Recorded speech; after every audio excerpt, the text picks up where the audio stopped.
Hello and KA-CHICKA.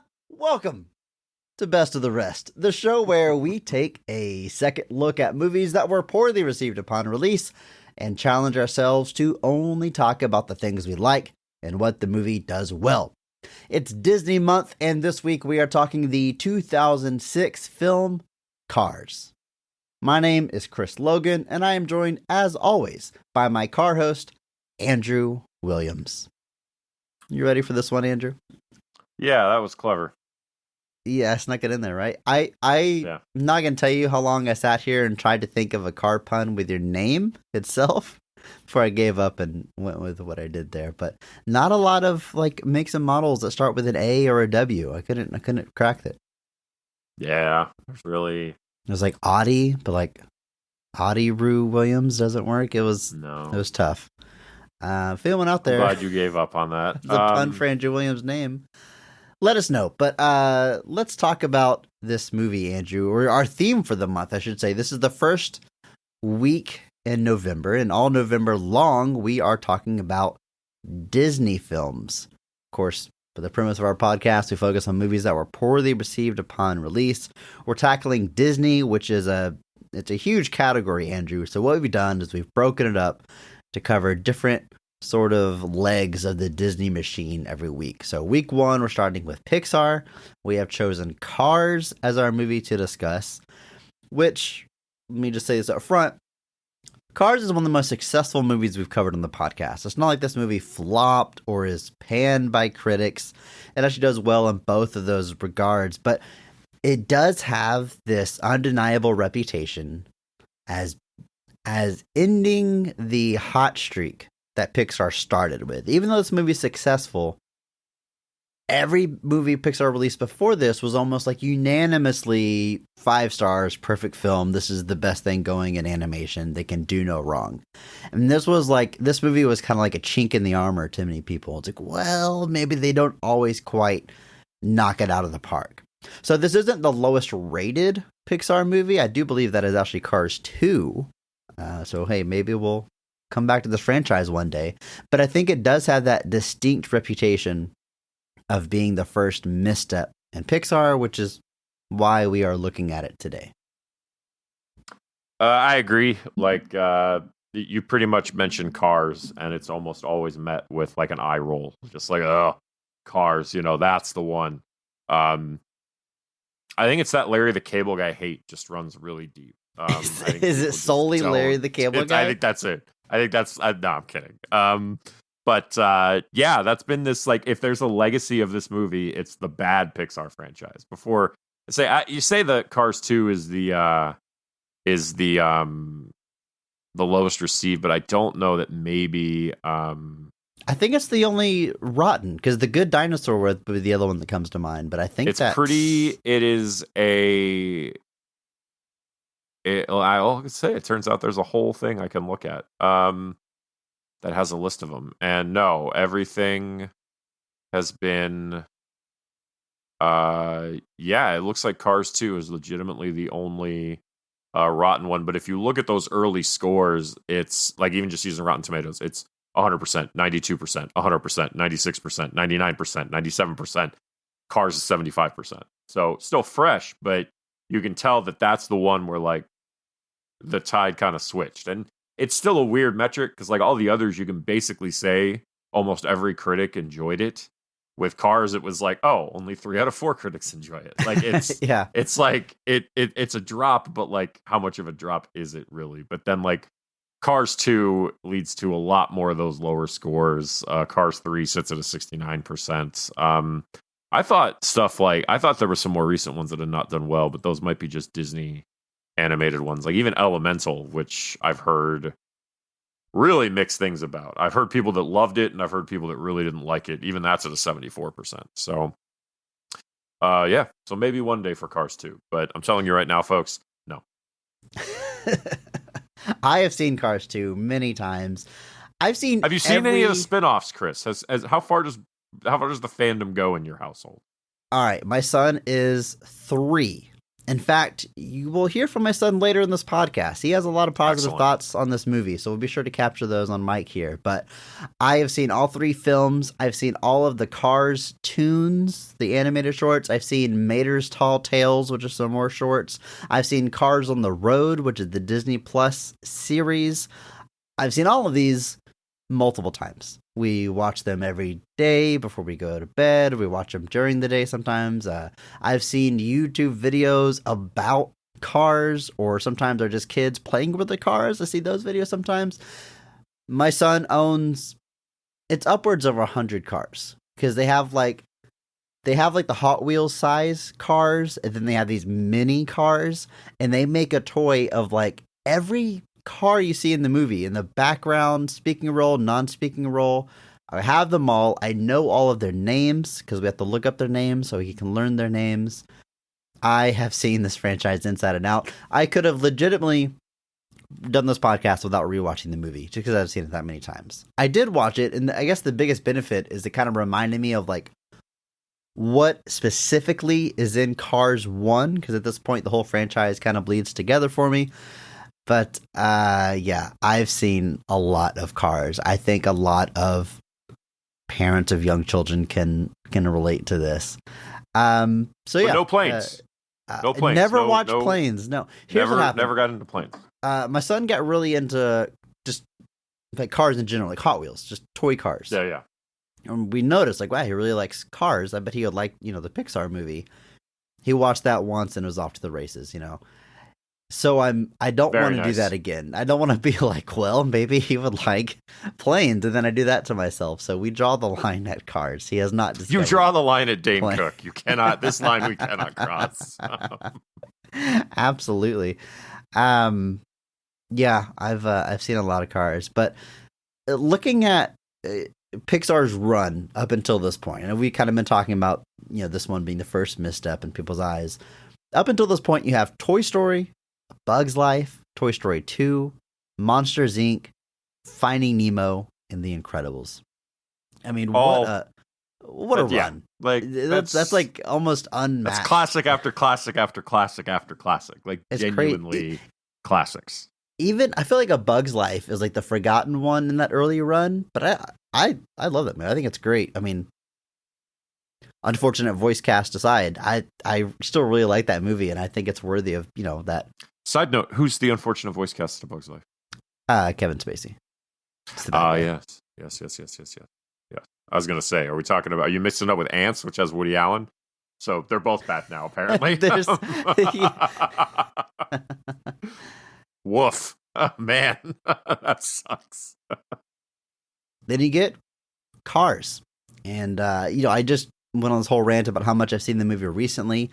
The only time I had seen this before was when it first came out to home video. I had one of my siblings was actually very young at the time. He was about my son's age now, and it was his favorite movie. He watched it all the time. So I saw it back in the day. This was like, I guess I was shortly out of high school, full on film snob mode, and then like I would watch it and rip it apart, and like my parents would get frustrated, like, oh yeah, this is so unbelievable, because look, Cars, you've heard all the complaints before, like, how do these cars exist? Why is the world made for humans, but there's no humans, blah, blah, blah.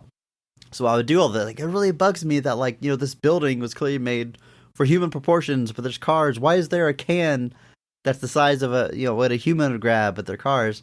And then their response was always like, oh yeah, but it's believable for a man to dress up like a bat and go jump across rooftops. And I'm like, it makes sense in the world that the movie establishes. I would have that defense for it. Chris, I'm glad we met when we did, because I think I would have hated you then. I was also bad about this. I think we would get along swimmingly, actually, Andrew. I think we would have hated all the same things. Yep. I'm just trying to deny my nature. I would have not gone after Cars that hard, because I wouldn't have cared about films like that. I watched cinema. Oh boy. I think there's a very specific reason that Cars got those criticisms that the other movies in Pixar did not get. But I'll save that for later. We'll come back to this. I'll talk about it later in the podcast. But for now, let's just set the stage for this film's release. It comes out June 9th of 2006, made on a budget of $120 million. Animation is expensive, but it makes a lot of money. At the box office, it brings in $462 million. And it's well received by critics, as we established. 75% on Rotten Tomatoes, which, even though it's not as high as the previous movies, it's the first not A or A plus rating. It's still positive. And the audience score, I was a little surprised to see, sits at an 80%, which typically, the audience score is a little bit higher, but I thought there might be a loud vocal crowd out there bringing that score down, but given what the legacy of the film is, I would have expected that to at least be down in like the 60s. Sure. I thought there would have been a lot of, not recovering film snobs that felt the need to be like, haha, this movie sucks, and I'm going to go on Rotten Tomatoes and make sure everyone knows. Like, I'm really glad the internet didn't become a dominant thing until I was older. Otherwise, I know I would have been that guy. I've been like, yep, time to go to get into my letterbox to make sure everybody knows what I hate. But yeah, I actually am a little surprised by that. But at the same time, like, I mean, you've probably got more than a few people that might be in your situation where it's just like a staple. It's an easy comfort thing for kids. That's easy enough for them to follow around and not a problem for them to digest. And let's take a look at the creative team of the film. It has writing credits for the following people. So many people. Dan Fogelman, John Lasseter, Joe Ranft, Keel Murray, Phil Lauren, and Jorgen Klubian. Here's the thing. Disney Animation and Pixar Studios, which I guess at the time they're still separate, have this almost like a writer's room approach like you'd normally see on a TV show. They have a lot of in-house writers, a lot of people taking passes at it, and you end up with credits like this. We're not going to do a deep dive into every single credited writer here, but it's from the Pixar brain trust, if you will. But just to dive into a few of these, Dan Fogelman gets that first writing credit. This sort of launches his career. This is his first major writing credit. Goes on to write Fred Claus, which I would say could be an episode of our podcast, but I feel like people don't remember that movie exists, so I don't even know if it's worth going back to. But also writes Tangled, which for my money is Disney Animation's best CG effort. Cars 2 and Crazy Stupid Love, which is a good rom-com that I do enjoy. So very successful and varied career after this. I was actually a little surprised at some of the stuff that he was responsible for, but then actually has a huge life in television now. Is the creator and executive producer of shows like The Neighbors, Gallivant, and This Is Us. That I was going to say trauma porn, but I can't really say that on our show because that's all that show really is. Wait a minute. Have you watched This Is Us, Andrew? I haven't. Oh, you're just kind of familiar with this? Okay. This Is Us. Very good. I've seen every episode. I do recommend it. I can understand wherever... I don't know if I'm going to bleep that out or not, but assuming I left in what you said, I can understand why it might have that reputation. But if you watch it, there's plenty of uplifting stuff, and it's not all doom and gloom. It's not all doom and gloom. Anyway, So beyond Pixar, I mean, This Is Us, I mean, for a while there, I think I say this as nicely as I can, or not even backhandedly. That was probably the most popular like scripted show on television there for a while. So I mean, like I remember hearing like everybody talk about This Is Us, and then my film snob instincts kicked in, and I was like, well, that means you can't watch it. So anyway, it just so starting off here at Pixar, being a part of that kind of writers' room brain trust, dude. Paul Giamatti plays Santa Claus in Fred Claus. That's insane.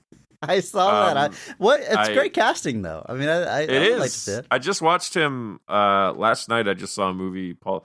Not at all related to our show, but that's one of our classic sidebars. I saw a movie that just came out called The Holdovers, which was a movie by Alexander Payne, who did Sideways and The Descendants, and a bunch of those movies your parents go and see.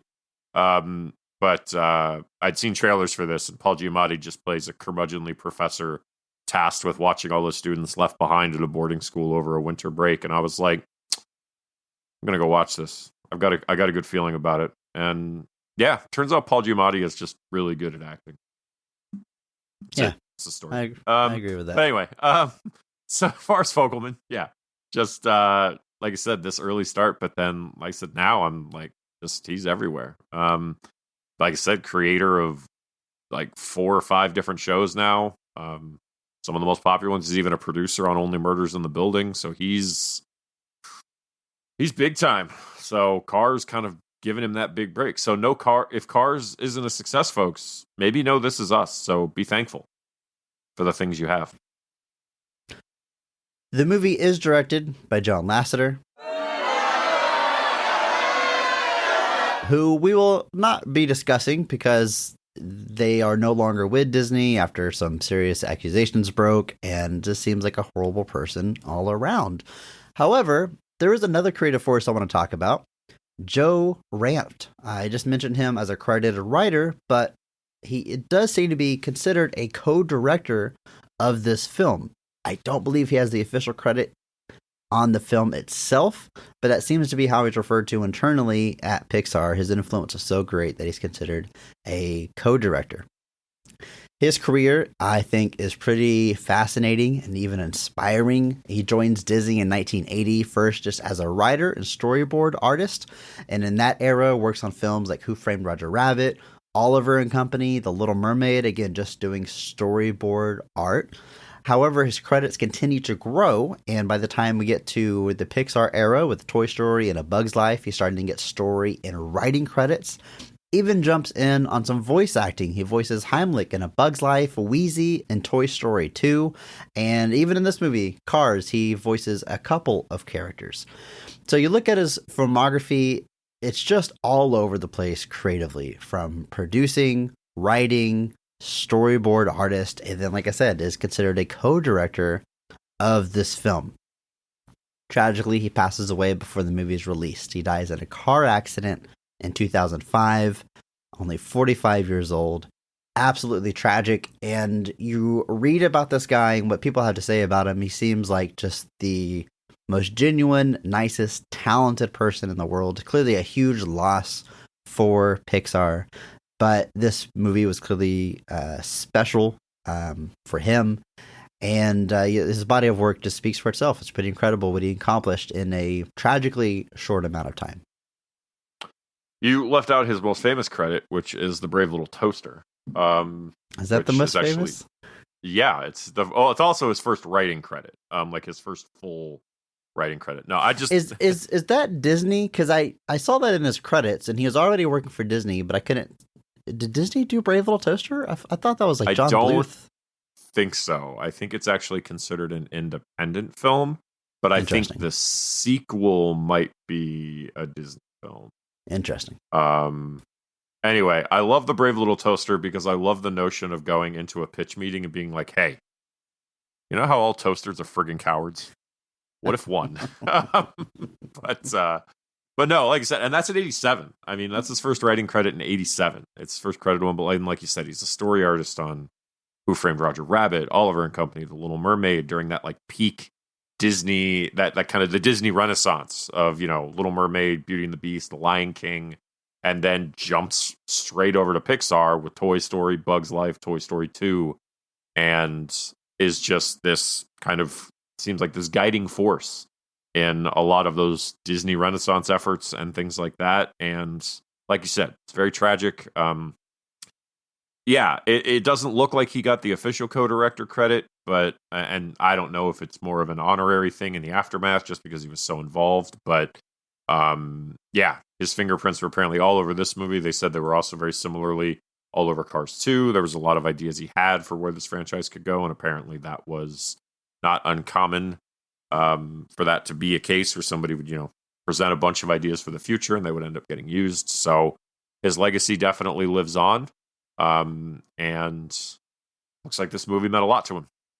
I do want to talk about Jürgen Klubian, who is basically the guy who originally conceived the movie that became this movie. He was back when it was going to be more of a take on like The Ugly Duckling. It was going to be called The Yellow Car, and it was going to be about an electric car in a world of regular gas cars who everybody makes fun of. And apparently, whatever he did for that movie, which sounds, like you said, completely different, is enough of that DNA is here, which I'm guessing if you take the Radiator Springs stuff and you swap out Lightning McQueen for an like I can see how that would still translate and work. Yeah. But he said it was kind of bittersweet to see kind of what became of his idea and things like that. But it's just an interesting kind of note on how the genesis of these things is. This is a movie that was kind of in various stages of production, starting in the late 90s, around the time that like Bug's Life and stuff was happening. And they kind of went back and forth on it before ultimately moving forward with it. And so it is, it's always interesting to me to see how that works, to see how an idea can start being something so different and turn into something else and still somehow maintain that DNA through it to the point that he has to get credited for still writing it. Which is just strange. I can't imagine being the person whose job that is. Of like, I have to read the original script that he wrote. I have to read the final script. And how much of it was retained? And what's that percentage threshold? How much of that? So it's always wild. But yeah, you could definitely also, I mean, the other two credited writers, I think mostly work as a team, but you're just looking at a variety of different groups who all touched this script at different times that ultimately just resulted in the final film. It's not uncommon. It happens. And, in this case, it looks like the group that eventually shepherded the film through to completion felt pretty passionately about it. So it does end up being mostly their vision, I would assume. Well, Andrew, I think it's time that we jump into this film. Talk about all the positives, all the best parts, what works in Cars. You ready? Yeah.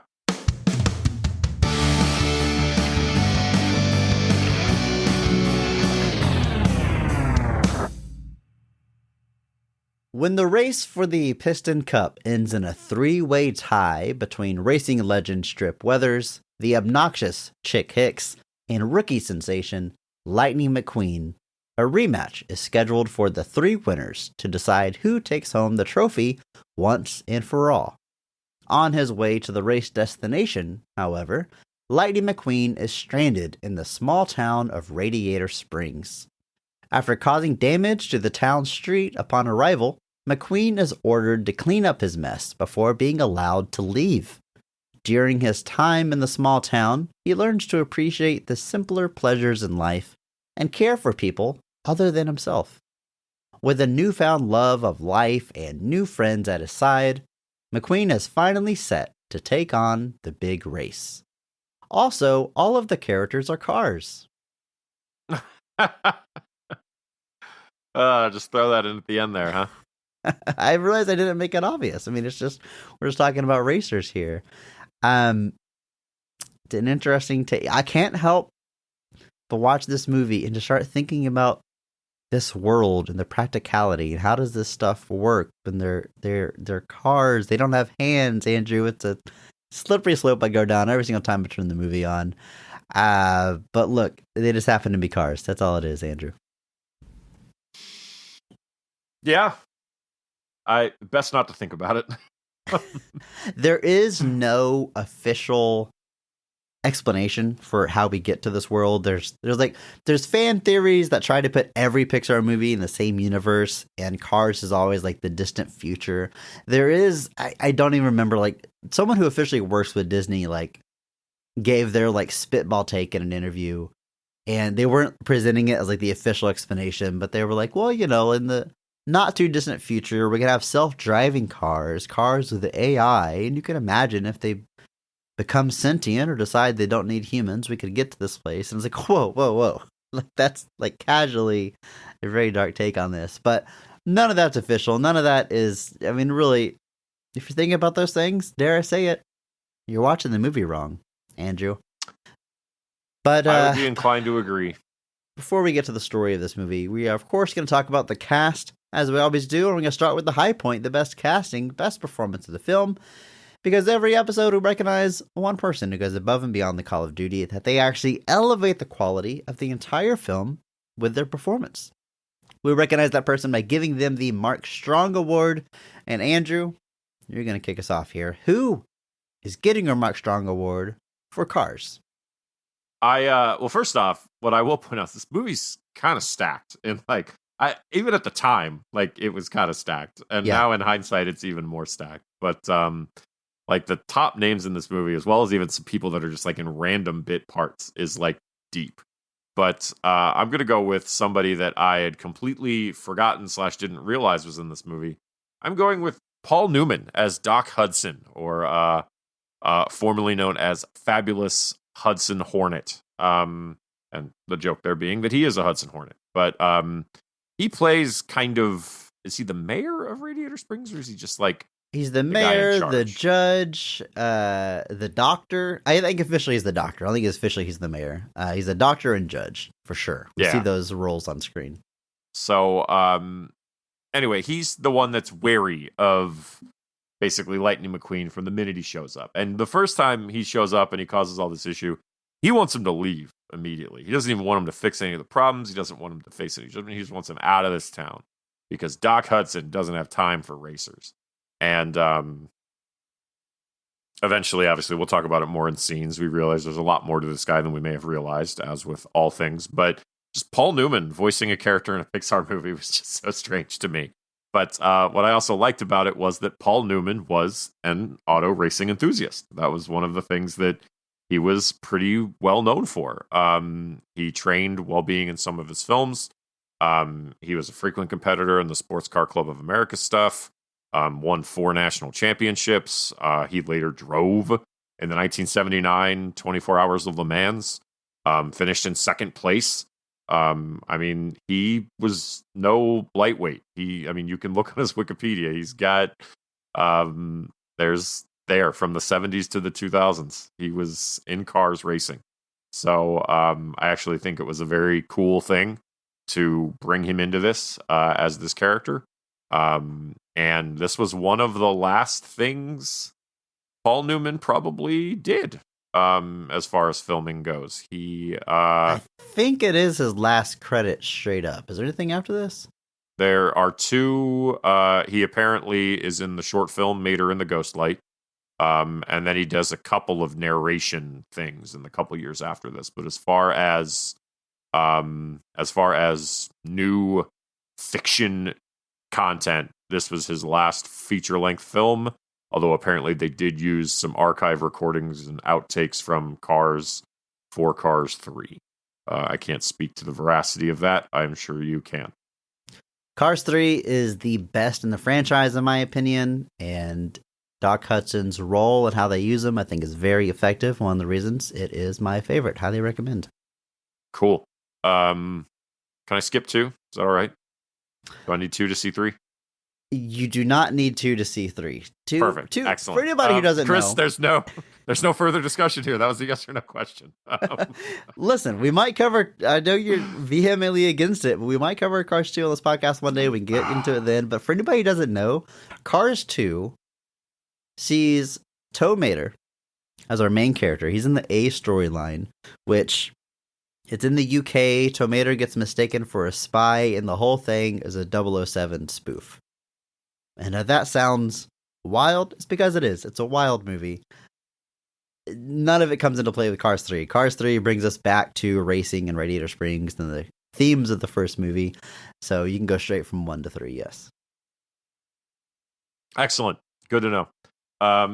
But anyway, Paul Newman, and just getting Paul, just legend of the screen, from the 50s to pretty much when he died.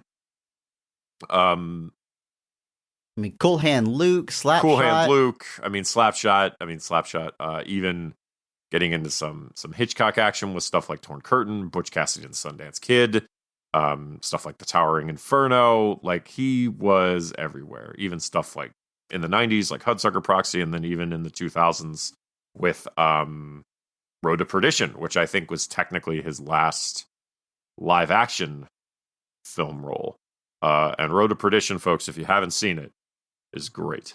Um, and I'll tell you guys right now, it is based off of a graphic novel, and someone, if you mention it, probably will tell you that. Ignore them. So wait, you It's want to be that fantastic. guy though? You just volunteered that information. No, I'm You are telling you, that someone person to everyone is going to listening. tell you. I'm telling you, don't just pay it no mind. It's a fantastic movie. But anyway, yeah. So he comes in here, one of his last performances, and I think it's a great job. I love the arc that his character takes throughout this movie. Again, probably pretty simple and straightforward, but it's very effectively used within the story. And Paul Newman does a great job. I mean, even just the idea of even using maybe a little bit of a real world arc of Paul Newman, who at that point was kind of past his prime. People weren't using him as much. He wasn't doing as much, and maybe even was a little disillusioned to his past. All of that works effectively here, and I think it's done extremely well. And he's Paul Newman. He's Paul. What can you say? Noom. Paul. What can you say about the Noom? Andrew, this is an absolutely excellent pick. I think Paul Newman in this movie is giving such a great performance. There's sort of this, I don't know if debate is the right word, but when you look at the state of animation, especially high budget Hollywood feature films, you'll have voice actors that sort of lament the use of traditional actors as voice actors in movies. Like you'll have someone come in that's just known for the live action, they're a big star, and they voice the main character in a movie, and they're just, for lack of a better term, just kind of playing themselves. Whereas voice actors take pride in becoming the character, putting on unique voices, and transforming to bring that character to life. Whenever you cast a celebrity, it's almost like the other way around. You're making that character match the celebrity's energy. Now, I'm not going to take a hard stand on this. Like, I think there's times whenever the celebrity comes in and does an excellent job and they're a great fit and all totally works. I mean, looking at Pixar, I think Toy Story is a great example with our two leads in that movie. Like, I think it's just, that's a perfect fit. But sometimes I hear a celebrity in a voice role and it sounds like they're phoning it in. I mean, I'm not going to, hashtag positivity podcast. I'm not going to start name dropping here, but I can kind of see where some of those complaints come in. All that being said, I think Paul Newman is, like I said, putting in a genuine performance. I think he is so good at Doc Hudson. I think he is holding, he's so ornery and has such contempt for lightning when he shows up. I think it comes through so well. And by the end of the movie, when he lets go like a little bit, like relaxes a little bit and starts being kind to Lightning McQueen, even still, he's like a grumpy old man. Like he never completely like lets go of that. And I just think it's all great choices by Paul Newman. He's not just old man Paul Newman speaking in a sound booth. Like he is putting on a performance as this character. And this is literally, I think, his only animated film ever. So nailed it, first try. Yeah. Impressive. What's the one thing I haven't done in my life? There it is. All right. There peacefully it is. drifts away. Playing Angry Car. And they gave him his eyes, too. Like, Doc Hudson has, like, the same blue eyes that Paul Newman does. Which I guess you have to. If you're gonna go to all the trouble of getting Paul Newman in your movie, you gotta. And, I like the little mystery and the hints of the character where like they kind of shade that there's more to Doc than we realize, eventually kind of culminating and finding out that, oh, he used to basically be Lightning McQueen. And and dude, the Hudson Hornet's a cool car. Just it is rad. It's a cool car. It's very cool. You see a lot of those classic racing cars and Cars 3, a lot of flashback stuff. Highly recommend. But Paul Newman doing a great job here. I mean, you already went through, some of the highlights of his filmography, just an absolute legend of the screen. He was born in 1925. At this point, that's almost like hard for me to like conceptualize like how long ago. I know he's no longer with us, R.I.P. Paul Newman, but it's wild the run this guy had, the career that he had, and to bring him into a supporting role here, I mean, you're adding something special to this movie because Paul Newman, he's going to bring that aura with him, that legendary status that he has, and he brings something very specific to this movie with his voice, Andrew. What exactly would you say that he's bringing to this role? Gravitas. Yeah, that's it. That's the stuff. You got a lot of stuff, kid. Yeah, good stuff. Great pick for Mark Strong Award. Andrew, I'm going to give it to someone else, though. I see the Mark Strong Award does not discriminate. It doesn't take into account our personal feelings about a voice actor and with their work outside of this movie. You know, some exceptions, you know, if they cross the line somewhere, but if they're just generally I swear to God, Chris, don't do it. Annoying with their other work, or you don't appreciate their main job, if you will. You just want to look at the work they do in the film itself, Andrew. And for that reason, my Mark Strong Award, I've got to say it. I can't say this man's Christian name. I got to say what he's credited as. Larry the Cable Guy as Tow Mater, I think, is the secret sauce of this movie. I think we've got a solid cast up and down. Andrew is about to quit this podcast, but I'll give you time to gather your thoughts here as I praise what Larry the Cable Guy is doing. I think this is a case where obviously a lot of this character was created around Larry the Cable Guy's shtick. He is certainly not playing a different character to bring Tow Mater to life, but I think it uses him very well. Dude, true story. My mom, like earlier this year, not that long ago, she was like, "Did you know Larry the Cable Guy?" And she didn't even finish her sentence. I'm like, "Oh, that's not his real voice?" She's like, "Yeah, that's not even how he sounds." I'm like, "Oh yeah, it's an act. It's a character that he created and plays. He is a very normal guy with a not strong accent. He created this character. Everything is fake. If I'm blowing your mind right now, I'm sorry, but you deserve to know the truth." But that character that he created, I think, just fits this character, Tow Mater, so well. And I think if he had too much of this character, it'd be a problem. Like if he was, say, the star of the movie, it's going to get old very fast. But I'm not going to lie to you. I think every joke that he has here works. I think the movie would be too straightforward without this character's comedy being interjected and the lightheartedness, and it totally works for me. Andrew, I knew you were going to disagree with this from the moment I walked into the studio today, but I've got to go with my heart on this one. And I'm not a Larry the Cable Guy fan. I don't watch his stand-up. I haven't seen Jingle All the Way 2 or any of his other films, but I think, dare I say, this is a role he was born to play. Cool.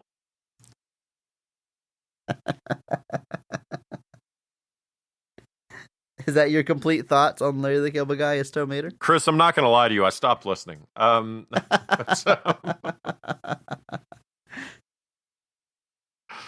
No, I think he is used effectively here. I will say that. I think, like I said, if you were to make him the star, maybe in some kind of pseudo spy spoof movie, I think that would just be a disaster for all involved.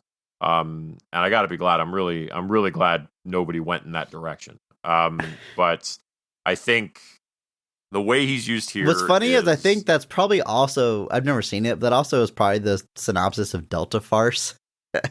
I'm sure it is. But anyway,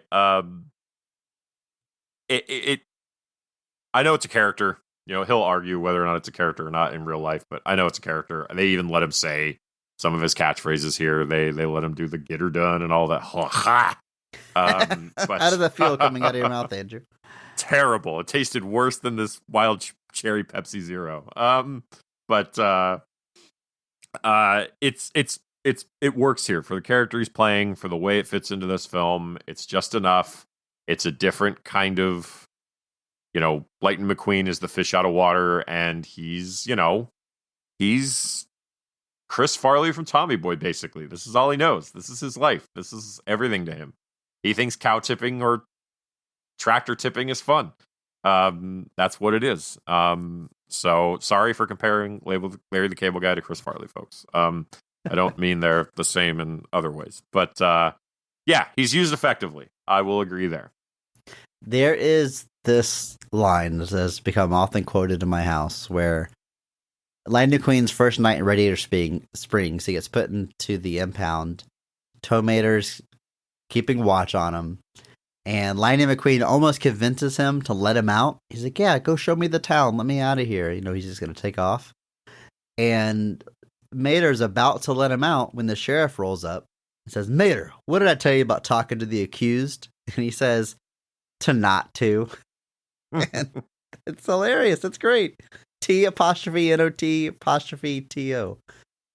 To not to. To not to. It's good. It's good.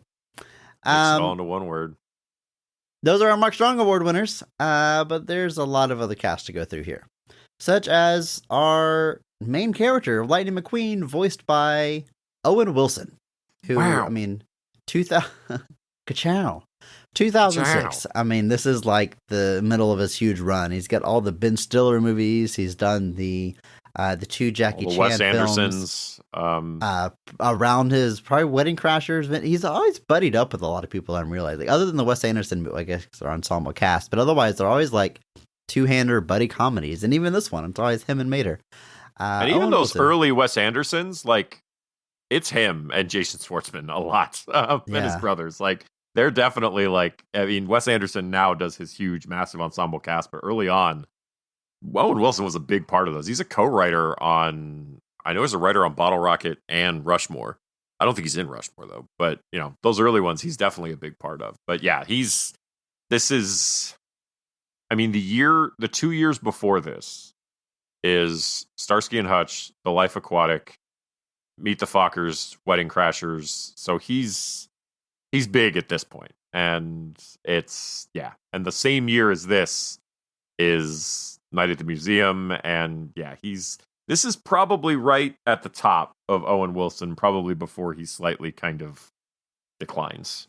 Even his very recent work on Loki is all about him and Tom Hiddleston. Like, is Owen Wilson like the ultimate buddy? Buddy cop, buddy. Like. That's like his bread and butter. I think buddy. You get it. Yeah. Anyway. I think part of that is that I think he works really well in an ensemble. I don't really find him like off-putting the way that I would say like Larry the Cable Guy's voice, like if it goes on but like he is very effective as part of a group. Like I think his energy, the character he plays and everything works well when it's playing off of other people. And I think you'll find that a lot of his best performances are when at bare minimum he is playing off of somebody kind of directly. And I think that's not really a bad thing. Like it just Haunted Mansion, which came out this year. I saw it a couple months ago. Same idea. He's part of a big group in that, but I think he works extremely effectively. And we have Bonnie Hunt as Sally Carrera, who is a Porsche. Is it 911 or is it 911? What's the official name of that, Andrew? I think I always hear 911. She's a 911 just sounds so bad. And 911 doesn't sound too bad. It's a 911. Also, I think it's Porsche. I always thought people were just, kind of snobby for saying that, but I do think that is how you're actually supposed to say it. Porsche. But at any rate, this car talks just like Bonnie Hunt, which is, again, the cast of this movie. Such high profile actors. I mean, Bonnie Hunt, a mainstay in the 80s and 90s for family films and blockbuster movies, showing up everywhere. I think maybe Cheaper by the Dozen, the two remakes they did with Steve Martin, might be the first thing I associate her with, but all over the place. Very well respected actor. I think of Cheaper by the Dozen first for Bonnie Hunt. I mean, Jumanji, obviously, I think of Robin Williams. She's the other adult in Jumanji, so I guess when you're against Robin Williams, it's easy to get lost in the shuffle. But sure. I do remember her from that. Probably she was in Jerry Maguire. She was in a lot of stuff, and she's no stranger to Pixar films. Had actually had parts in A Bug's Life and Monsters Inc. not, huge parts or, driving main characters, but she was not unfamiliar with that circle and with that area before. Who was she in Cars. Who was she in Monsters Inc.? She's Mrs. Flint, which I'm guessing is maybe Boo's mom, which can tell you how much she was in the film. Interesting. But let's look. Because it sounds mean to just say that and guess. I forget Steve Buscemi. Oh no, she's the talent recruiter who trains new monsters to scare children. So, you're wrong, Andrew. Yeah. Jesus, Andrew, how dare you? Also was recently in Zootopia, which I say recently, but that was 7 years ago. Oof. And she's Rosie in A Bug's Life, which is the Black Widow spider. So, yeah, okay. So, yeah. Mainstay of Pixar.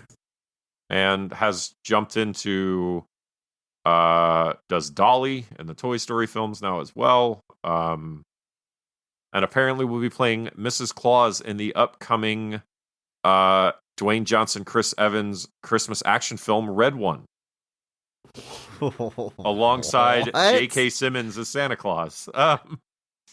Now that sounds cool. J.K. Simmons as Santa Claus. But overall, that description sounds insane. This is the first I've heard about this movie. Oh, this might be a Prime. This will be a Prime original, not a Netflix original. I'm sorry. Oh, boy. So, Dwayne Johnson and Chris Evans with Lucy Liu, J.K. Simmons, Santa Claus, and Bonnie Hunt as Mrs. Claus. And God, anytime I hear Netflix original, Prime original, I'm like, okay, that movie's just not going to exist in 2 years. Like, it'll be some buzz when it releases, and just no one will ever think about it again. I feel, and apparently the guy who plays Tormund, the giant red beard on Game of Thrones, is playing Krampus. So this might be the greatest holiday movie of all time, is what I'm getting at. But, no, I agree, because there was a movie with Ryan Reynolds and Will Ferrell that was a Christmas movie that came out on Apple called Spirited, and it's wonderful. Nobody saw it. Nobody thinks about it. I don't think I've heard of it, to be honest. Like, if it came out in theaters, it'd probably have a decent following at this point. It was perfectly fine. Like, it was wonderful. It was a great, not reinventing the wheel, but just two charismatic leads having a good time.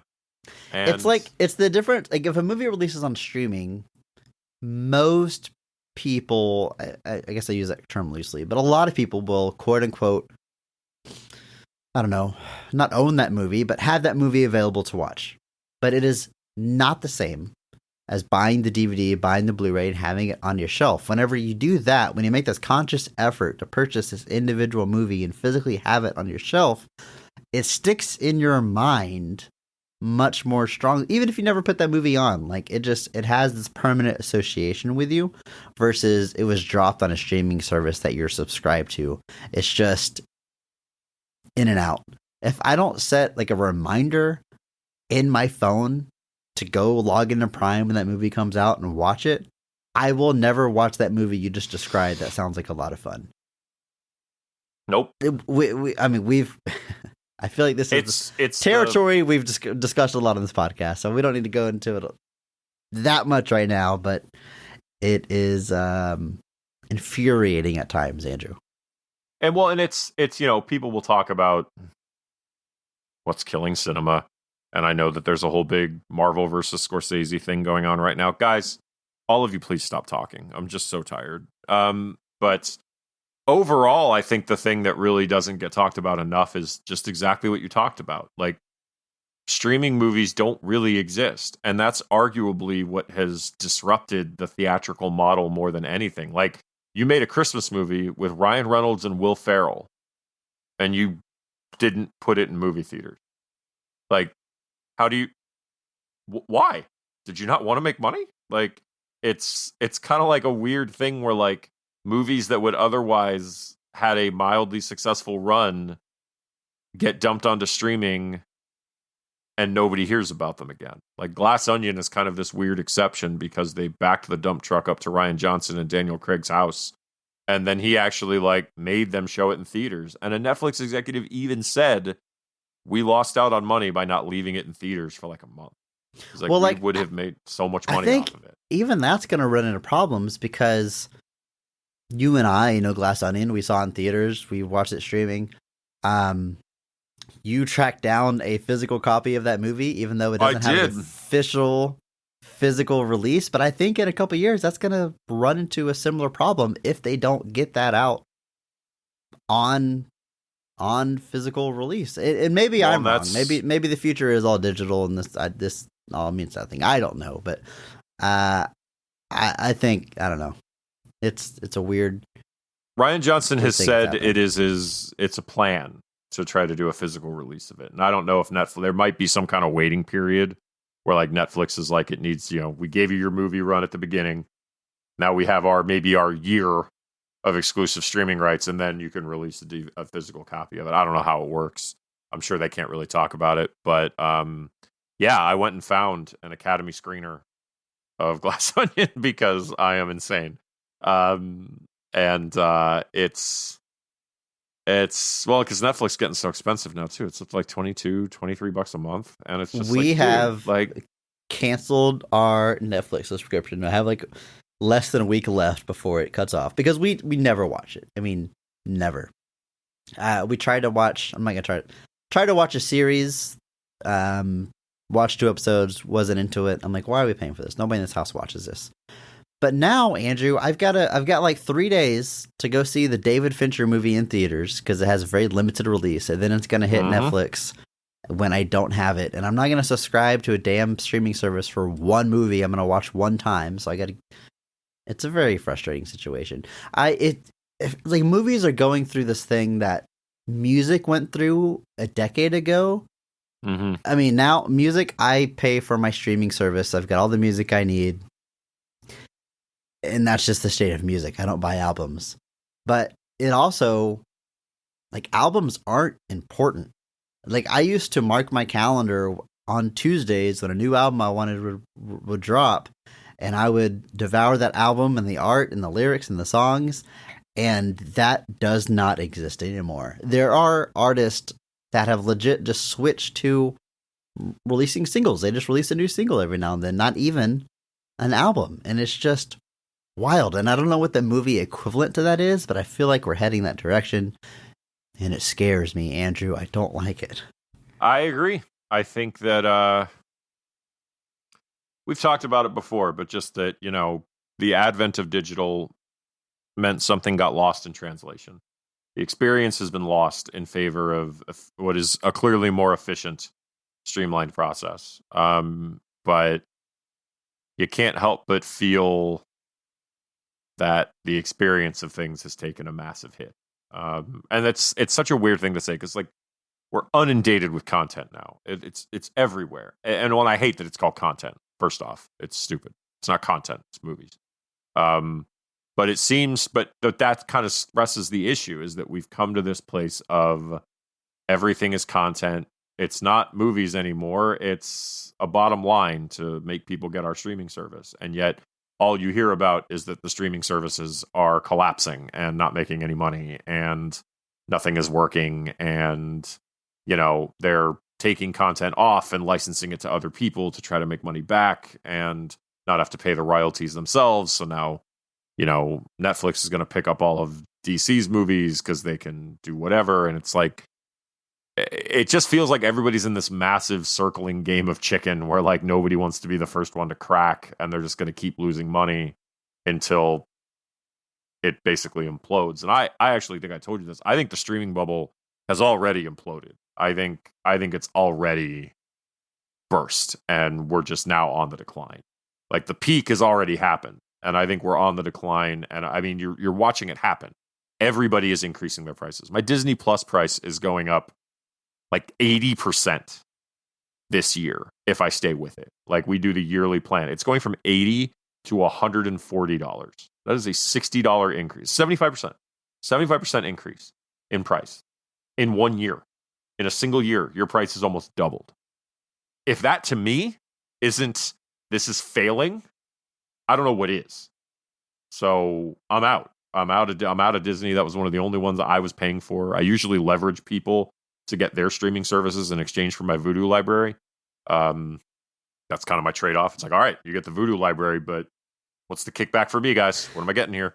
But now you're getting all these things that are going to geo-lock. Like my brother's Netflix, I use that. It geo-locks. Oddly, I can still use it on my phone, so I can like cast it. but like I can't use it on my PlayStation or my TVs anymore because it's like, oh, you're not on the account for this, and if you want to be, you got to add it, and it costs more. And that's the new thing now is everybody's been sharing accounts, and they're like, oh, gonna have to get that. So everybody's gonna start doing the geo locking, and Netflix saw their subscribers increase when they first did that. So now everybody's gonna do it because they're like, it'll get more people to sign up. And I don't think any of that's sustainable. I don't think any of this is sustainable. I think it's all going to crash even harder than it already is. And all I'm gonna have to show for it is the disappointment of not enjoying the good times while I was in them. Like 2 years from now, we're going to have no streaming services. Like, man, I could have watched thousands of movies and now I don't have the opportunity. And then we will lament the thing. I don't like I said like 10 minutes ago, we're not going to go on this tangent. And then we did. So then we just we've got a big cast and Cars to go through, Andrew. Like, Tony Shalhoub voices Luigi, who is a big fan of Formula racing. Ferraris. Big fan of Ferraris, yeah, and so is unimpressed with Lightning McQueen at first. Fun fact about Tony Shalhoub, Andrew, he's not Italian. Yeah, he's from Wisconsin. But Luigi is very Italian, almost comically so.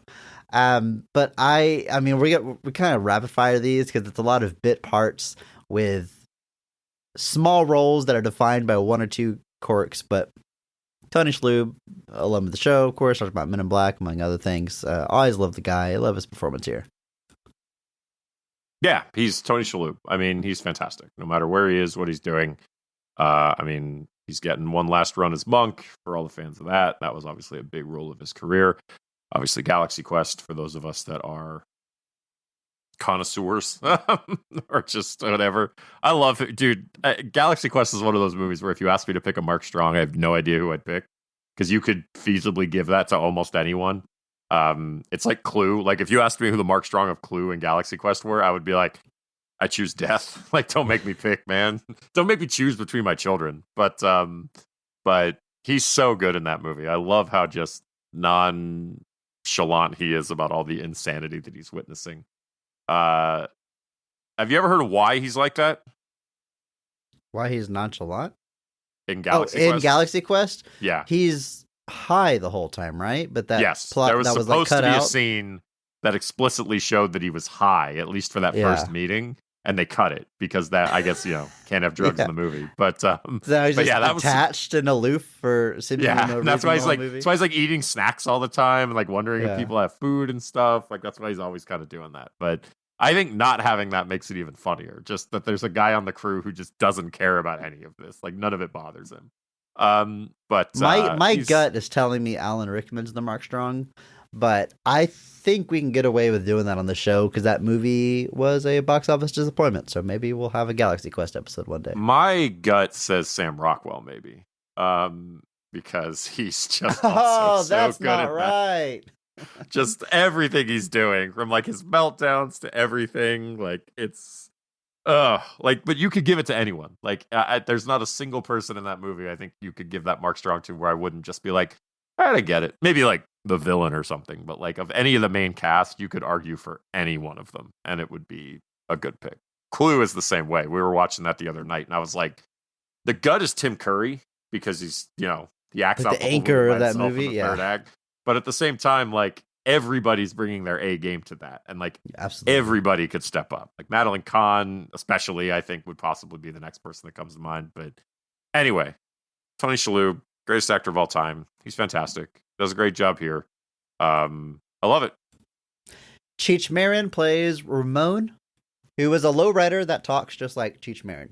It's just leaning straight into that. Yep, it's perfect casting. He's talking about going low and slow. His paint job is changing in almost every scene that he's in, and that's true of every Cars movie. And Andrew, it results in a lot of different toys for Ramon. I imagine Ramon's got probably the most out of anyone at that point. We have a lot of them, but it's I mean, legit, just perfect casting. Yeah, he does exactly what he needs to do. Odd to me that he's not the organic fuel guy. You could have, I guess, that Tommy Chong would have been the better one to get for that. That is exactly what I was about to say. We have Fillmore, who's a Volkswagen van, Microbus, clearly yeah. a hippie. He's got the flower paint job. He's got a little soul patch with his license plate. So I was talking about his organic fuel, and like, I kind of wish that was Tommy Chong, just for the fun of having Cheech and Chong there. But it's George Carlin, which yeah. I love that it's George Carlin. So that's the only Yep. reason that I'm not sad that it's not Tommy Chong. This is one that I did not realize until getting ready for this podcast that was George Carlin. As many times as I've seen this movie, obviously he's putting on a voice, a character, so that to just sound like George Carlin talking. But once you see that it's him, it's like, oh, well, of course, like the ultimate counterculture, figure. Is the voice of Fillmore, and I was talking about conspiracy theories and stuff. It's perfect. Man, George Carlin was on The Tonight Show in 1962. That's just such a strange thing to think about. Like, just so weird. I mean, 62, he would have been like 25 in 1960. Jesus Christ. I mean, Chris, I will never be a man. Yeah, you can hear it in his voice. Like, once you know it's George Carlin, you can definitely hear it. But he's definitely somebody like just playing the weird, spaced out van. Yeah, but I was like, why wasn't this one of Cheech and Chong? But yeah, George Carlin. You can't really have an issue with that. Both small parts, but I think both are used extremely effectively for good comedic effect. And just to kind of round out Radiator Springs here, you have Paul Dooley as Sarge, who is a Army Jeep. Jennifer Lewis as Flo, who runs the diner and plays a sort of classic Americana waitress of the 50s. Guido Coroni as Guido, who is Luigi's little sidekick at the tire shop. Again, all one or two note characters. As soon as you see them, hear them talk, you kind of get their thing, their whole gimmick. But up and down, just spot on casting in this movie. Mm-hmm. And then Joe Ranft does have his part as Red, who's the fire engine who's really shy and doesn't like talking to anyone.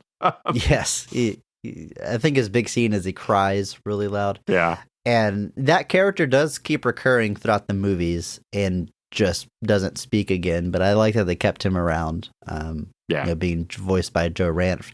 Joe Ranft also voices another 18-wheeler that Lightning McQueen mistakes for Mac, but turns out he's a Peterbilt, Andrew, not a Mac. So he's got one line as that character as well.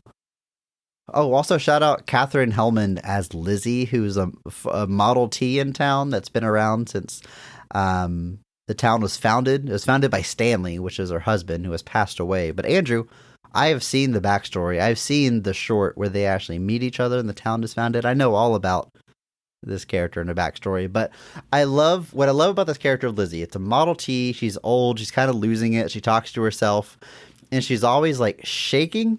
And it's simultaneously the way like an old person shakes, incidentally. Yeah.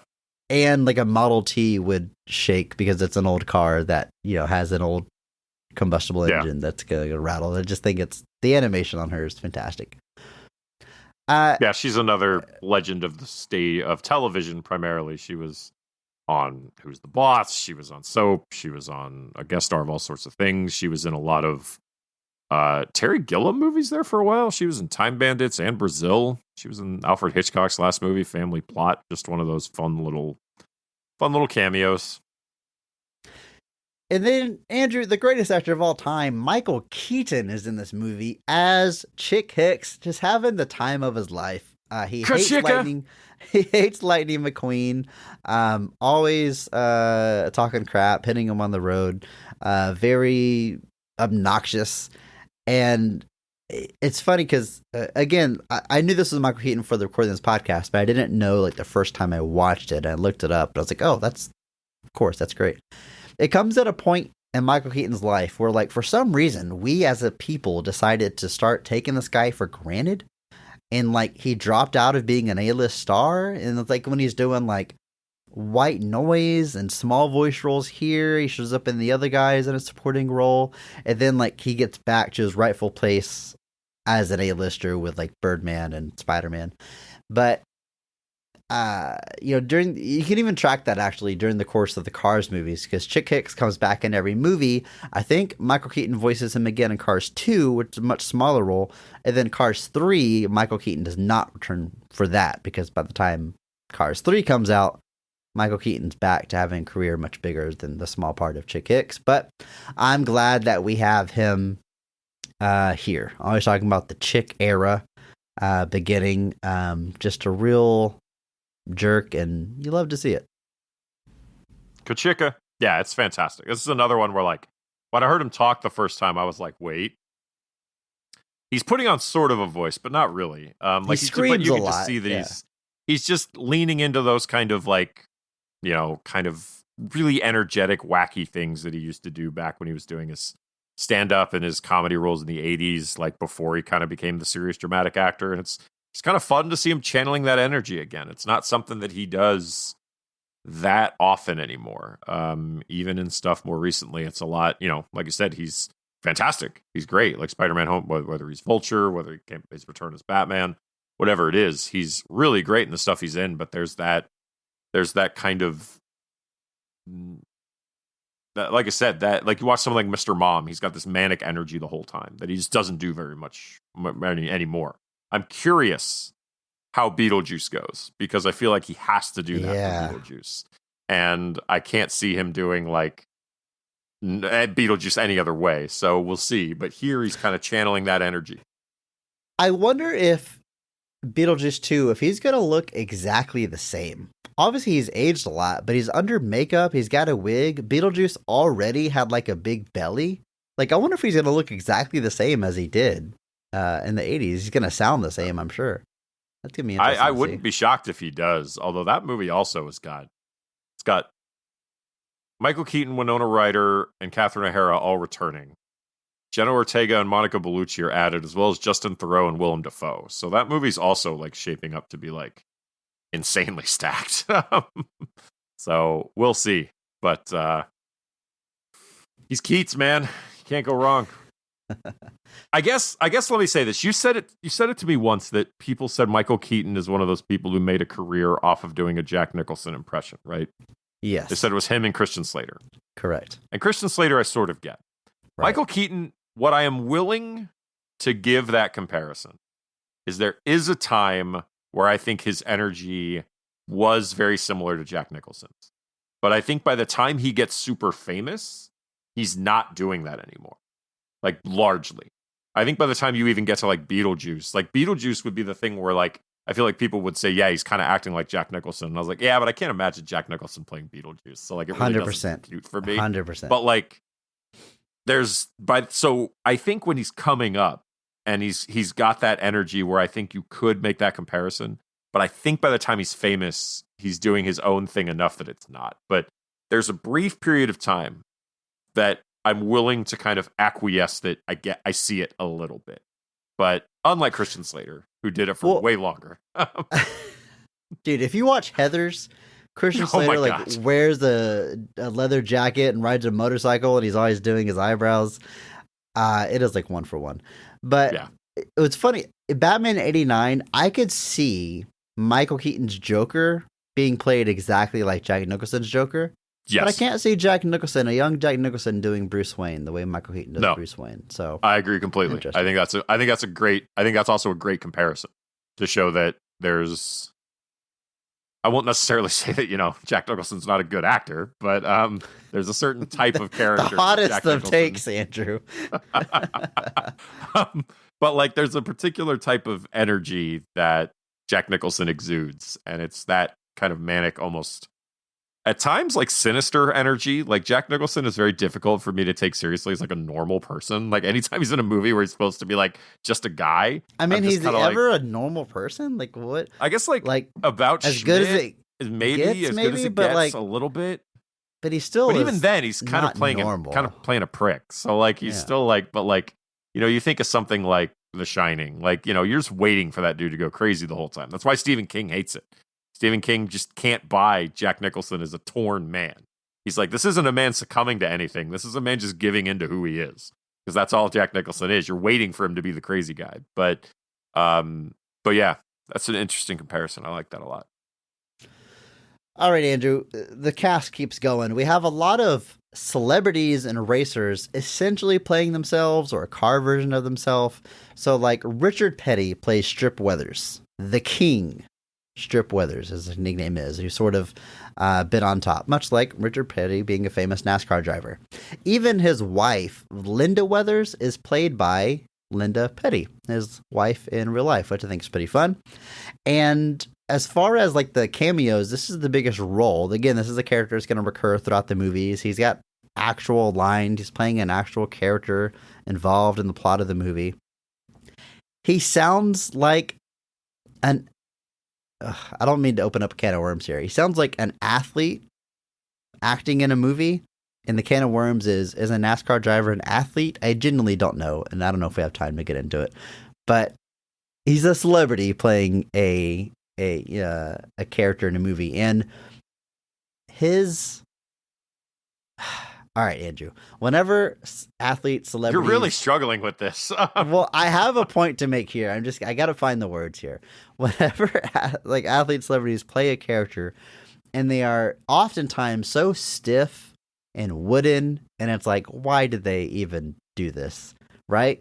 But sometimes, Andrew, I think Shaq is the ultimate example of this. Sometimes their lack of charisma is their charisma.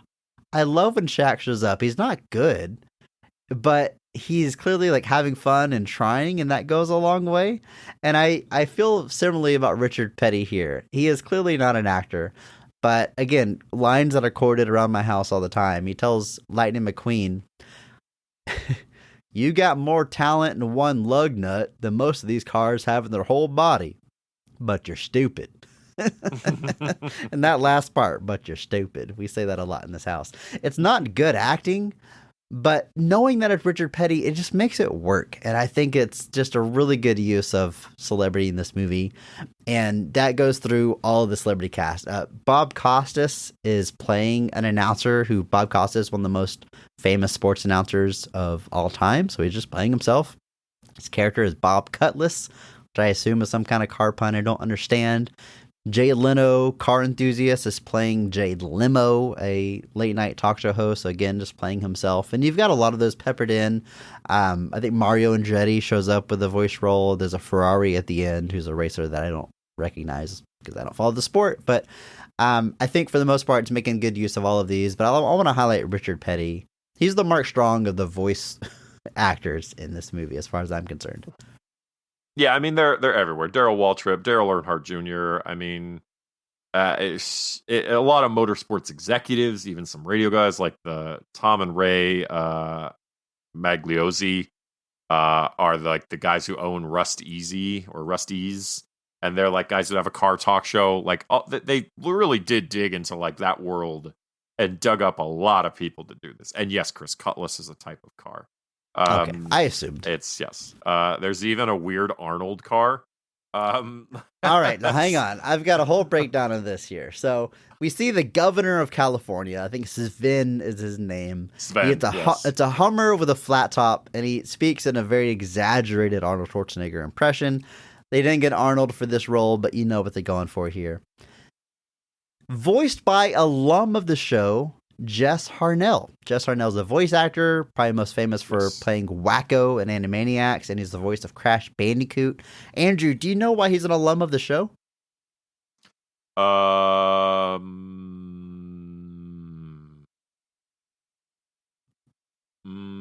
give you a hint. We talked about him during Casper. Is he he's one of the ghosts of Casper? He has to be. Well, he's actually the voice of Casper, specifically when Casper is doing an Arnold Schwarzenegger impression. Yes, that is correct. He is also, I think he is also credited in Scooby-Doo, but not for an Arnold impression. But yeah, if we had a nickel for every episode of our show where Jess Harnell is credited for doing an Arnold impression, 2 nickels, man. Which isn't a lot. It's weird it happened twice. He's actually interesting. I actually remember seeing him in a very, very rare live action performance. There is a movie out there called comic book the movie. I don't know if you remember ever seeing anything about this. I don't know if you remember ever hearing about it, but it is a live action. I don't even know if I see it on there. It is 2004, but it is a movie about Hollywood adapting this kind of fake golden age hero. And it is, they're changing it like heavily, and like they're taking this character. His name was Commander Courage, and kind of like a send up of like, you know, your Supermans, your Batmans, your Captain Americas, into like there's one kind of golden age adventurer, and they're turning him into like code name Courage, where he's like a black ops super spy hero in the aftermath of 9/11, and he's kind of lamenting that, and he's kind of brought in as this expert, and the studio doesn't listen to anything he says. It's very weird. Mark Hamill plays the main character in a live action role in 2004. But Billy West is in it. Donna D'Errico is in it. Roger Rose is in it. Jess Harnell is in it. Jim Cummings is in it. Tara Strong is in it. Arlene Sorkin is in it. Like, it is tons of voice talent playing. Yes, all this movie is basically cast with voice actors in live action roles for pretty much like, and that was deliberate. It was all on purpose. And even Jonathan Winters, like randomly, Jonathan Winters and Sid Caesar both show up as these older characters who claim to be the original creator of the character. But like, it's a very strange thing that exists. I remember seeing it and like picking up the DVD of it and just watching it. And first off, it looks like it was shot on like a mini DV camcorder. Like, it looks terrible. Like, it looks like a home movie the whole time. Even Bruce Campbell is randomly in it briefly. He has like a cameo as like he has like a cameo, like Matt Groening shows up, Mike Mignola, Kevin Smith, Hugh Hefner, Stanley Bruce. Like, it's very strange. Like, is all it, the names. Is it good? Like, is this ultimately a recommendation? I would watch it because it's interesting, but I would buy it. There's a reason I would buy it. And I would buy it because on the bonus features, there is like a panel that's just all the voice actors in the movie up doing like a Q&A about their careers and this movie and kind of what it all means. And Maurice LaMarche is on it. Rob Paulson is on it. And then again, like almost everybody in the movie, Roger Rose, Jess Harnell. It's just that alone kind of makes it worth it for me to kind of have them all together kind of talking about their collective careers, which are immense. Roger Rose is pretty funny because he talks about doing the Jetsons revival in the 80s, where they brought in original voice actors who needed oxygen tanks to do the recording sessions because they were so old. I don't even know if you can stream it. I don't know if it even exists. Is it all a fever dream? It has a list on Vudu, like a listing on Vudu, but it's not available to rent or buy. So I added it to my wish list. So if it does become available, I can pick it up. I have. Sounds like a fun one, Andrew. This makes for great podcasting. Us talking about looking up a movie on Vudu and Amazon. Some of this will be cut. All of this probably will be I cut. searched comic book the movie on Vudu. Here were the results in order. Comics beyond the comic book pages. Understandable. Uh-huh. Comic book villains. Oh, okay. Third result. 80 for Brady plus Book Club 2 movie collection. Fourth result. Comic book the movie. The only reason I can assume you got the 80 for Brady and the Book Club one is because it's book and maybe like comedy. Maybe I don't know. Comic book the movie is an exact match to what I searched. It is. I don't know, man. I don't get it.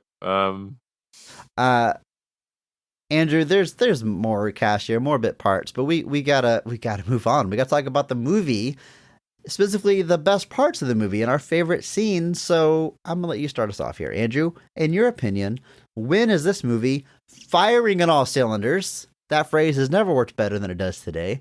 What is the best scene in Disney and Pixar's 2006 film, Cars?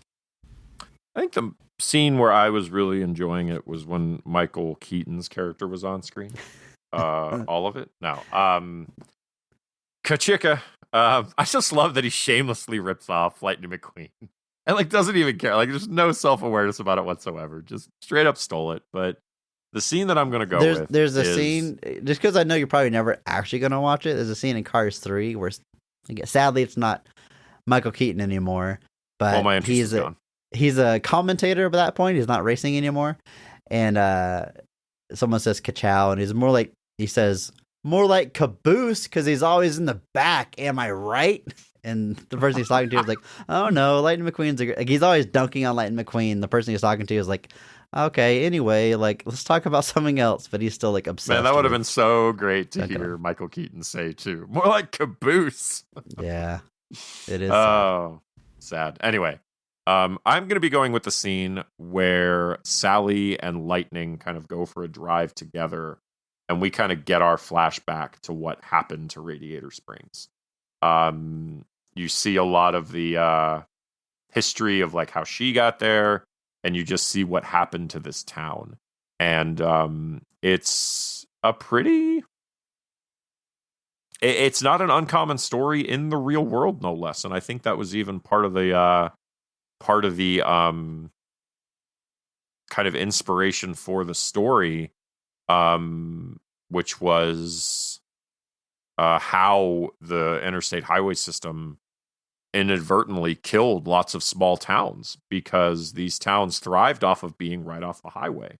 And these towns kind of thrived off of being right off the main road. It was easy to exist and be successful. But when these interstates came through, which, don't misunderstand me, was super beneficial for transportation and things, it's another instance where something got left behind. And it is something that you find ghost towns now that are basically these 8 to 10 buildings located right off of a old, what used to be the highway, and they're ghost towns now. A lot of these towns just don't even exist anymore. They tore them down. And you ever seen Psycho? It's the same story. That's the reason nobody stays at the Bates Motel, beyond the fact that people die there. But it's the same idea, though. You know, he even says it in the movies. Like, that used to be the highway. And once it stopped being the highway, you know, nobody comes here anymore. You know, a motel right off of the highway was a guaranteed way to get business. But now, who cares? And this whole town is just like Psycho, is what I'm saying. You know, basically, same story. Really. Who in this town is Norman Bates? Who's the Norman Bates car? What would the Norman Bates car even be? It's so it made it a lot more sentimental to me in that regard because there is this real world inspiration for that. That's still a very real thing that now happens in different ways. You know, in that time, it was quite literally we physically moved the roadways elsewhere. But these days, you know, you think of, you know, even just talking about our streaming conversation just a minute ago, the movie theaters for the longest time and still now are struggling to keep up in this age of instant information. The kind of archaic old ways of doing things end up stuck behind. So in that regard, Cars might be the most relevant movie of this century, Chris. But it's a really poignant scene for me, and I like it because it's where you can tell Lightning is starting to, or at least is now understanding the reality here. Because the whole time he just can't wait to leave. He hates this town. He doesn't like being here. He wants to go hang out with all the Dynaco people so that he can get the big endorsements, suddenly paint his car blue for some reason. Seems really jazzed about that. I don't know why. But Sally, he sees Sally and he likes Sally, and I'm not going to dive into the intricacies of a car and car relationship, but it is. I like this scene a lot because it's, like I said, it's where McQueen is starting to get it, possibly where he gets it completely, and she gives this history and she shows what happened to this town, and the way it's animated and the kind of settings they're driving through are all done really well. It's very beautiful, very colorful. You see these flashbacks. And it's just all really well done and kind of provides that missing piece of context to this whole picture of what Radiator Springs is and how it came to be what it is, and just kind of how desperate these people are for kind of just contact. And you realize that Lightning isn't just being in this town is not just good for Lightning, it's good for the town to have somebody new here that's got this kind of presence that he's bringing. And I like it a lot. It's where the movie for me was kind of, I was like, oh, whoa, we're going there. Okay, let's do that. So. Sorry, I'm thinking about the Norman Bates car putting on like a big curly wig to be his mom, even though cars don't have hair. Oh, what have I This done? What have I done? I've sent us down the wrong road. this is a good segment because uh, yeah, the movie kind of has two things going on with this theme. It's Lightning McQueen learning not to be selfish, but also this kind of statement about America, which is interesting in a movie that's full of cars, but it's still very clearly set in our country, in our part of the world, and our history with, like you said, the highway system and how it killed small towns, and kind of the nostalgia for the old American towns and way of life. And this segment reminds me a lot of Jesse's flashback in Toy Story 2. While maybe not as emotionally devastating, it is this short, self-contained, almost wordless segment, except for the song that plays that kind of gives you the themes. And it tells a story very clearly, a very sad story very clearly without any words. You see the town in its heyday. You see they're excited for the highway because they think it's going to bring more travelers who want to take a detour and see a historic town. But instead, just no one ever comes to the town again, and it is sad. Living here in Texas, and I know it's not unique to Texas, it's all over the country, but plenty of times driving to Austin, San Antonio, El Paso, or just driving even not that far outside of Houston, I will go through these exact small towns that have these. They have a main street with rows and rows of buildings that used to be small pharmacies, convenience stores, and specialty shops, and they're all boarded up and closed. I see it all the time. And there's still technically a town there. There's a small, residential area. There's people living there, but the way of life has totally changed versus what it was decades ago. And it is, it's definitely sad. It's kind of inevitable, but you still lament the loss. Just like streaming and digital movies are inevitable, but you lament the loss of physical media. It is exactly the same, Andrew. It's the endless cycle. We give up. And again, I said it. It's clearly more efficient. It's clearly a way better process. And like interstate highways are the same way. It's like now you could just get on a highway and go. And don't get me wrong, there was obviously some places were able to adapt. And we're like, okay, let's build roads. And in Texas, especially, you have the exits off roads that have all your big stuff. You have your rest stops. You have your things. There was clearly some adaptation, but like the idea of that sort of thing is just gone. And, your towns now have to be sizable towns that have X, Y, and Z. Otherwise, people will go somewhere bigger. And something was lost. Andrew, you ever heard that when they built the highway systems, there was like a rule that for every 10 miles of highway, there had to be 1 mile that was perfectly straight for emergency plane landings? I haven't heard that. Oh, well, it's not true. It's one of those facts that get stated sometimes. I thought you were going to say that like the dead bodies of all the workers were buried under it, like the Great Wall of China. And like it was going to like, there's just a horror story waiting to happen there where like the ghosts of the interstate rise up. But apparently not. No. No, just want to kill that misinformation. We'd evolved a little bit by then.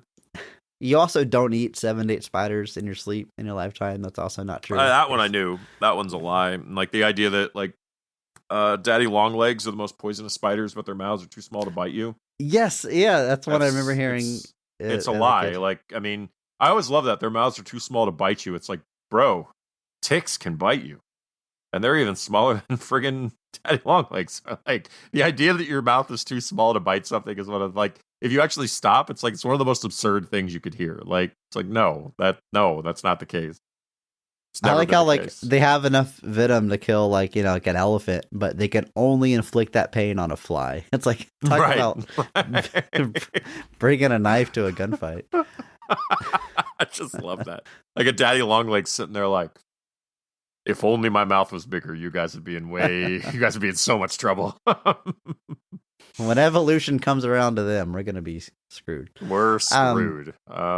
Andrew, it's a great pick and pretty similar. I think it goes hand in hand with what I'm gonna highlight as my favorite scene because it comes shortly after that, and there's sort of like a handshake between what you're highlighting and what I'm gonna highlight, which is when Lightning McQueen gets ready for the big race by utilizing all the shops that still exist in the town. And as a gift to Sally, he fixes all of their neon and sort of restores the town back to its former glory. He's already repaved the road, Main Street, and then it all lights up with the neon like it did back in the day. All the cars go for a slow drive downtown, and it is a very nice moment. And between your favorite scene and my favorite scene here, it had to have been tricky to pull off, because this whole movie is about slowing down, appreciating things more. But you run the risk of, in a movie, slowing down and losing the audience or killing the pace and like having a boring moment you want to fast forward through, and it never hits that. Like, all of this stuff works and stays engaging, which is no small feat, and it's a testament to how interesting the variety of characters are and how strongly the theme comes through here. And so I like seeing all the neon, like seeing the signs back on and what the town used to look like. And it's just nice, Andrew. It's a nice couple of sequences there. It is. Reminds you that maybe we need to all slow down a little bit. Sort of between these two scenes is a moment where Lightning McQueen finds out who Doc Hudson really is, that he used to be the Hudson Hornet, because he stumbles into like his garage, all his old stuff and his racing trophies. He's got 3 piston cups, and he goes and he tries to tell the town that, all the people at the town. He's like, you don't understand. He's a famous race car. He has 3 piston cups. And Mater says, he did what in his cup? Andrew, that's comedy. That is funny. I hate you. Oh man. I particularly like the decision where the whole reason Lightning McQueen can't just take off is because they siphoned his gas tank. He doesn't have enough gas to get out of there.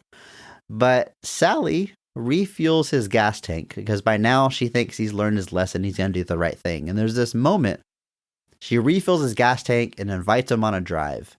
And he gets onto Main Street with the full tank of gas. He looks off to the horizon, and he knows he's faster than all these other cars. He could take off. He could make it to the race. He could be done with Radiator Springs, but he chooses to stay and go on that nice ride with Sally. And it's the ultimate growth moment for the character. It's good stuff. It's well done. Pixar, very well done. They know how to tell good stories. Yeah, they're pretty good at it. Pretty good at it.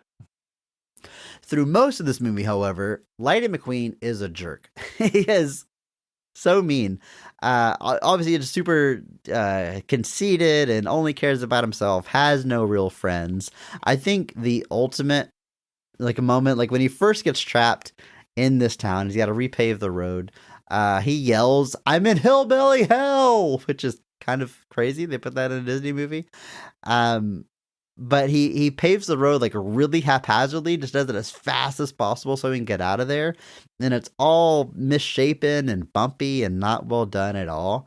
And Sally calls him out on it. He's like, "I'm done." She's like, "It looks awful." And he says, "Well, it matches the rest of the town." Damn, Lightning. Yeah, that's cold-blooded. That was cold. Cold-blooded. Yeah, he's so mean. And like, it's early on, I'm just like, Doc Hudson, like, so mean back to him, and I'm just kind of like, good, this guy deserves it. Like, take him down a peg. It's like, yeah, Paul Newman, show Owen Wilson what's up. But those early scenes, I was just like, whoa. And then, but yeah, you talk about just like the arc of Lightning, but I really do. I want to go back to a second. Like, Doc Hudson. Was that an intentional pun there, Andrew? The arc of Lightning, or was that? Yeah. Okay, good job. That's what I acknowledge. As far as you're concerned, give you flowers. But I really like Doc Hudson's arc. Obviously, he starts off. This is a man who got burned by racing, quite literally. He was in a super bad crash. I'm not going to think too hard about the physiology of cars and surviving crashes and how all that works.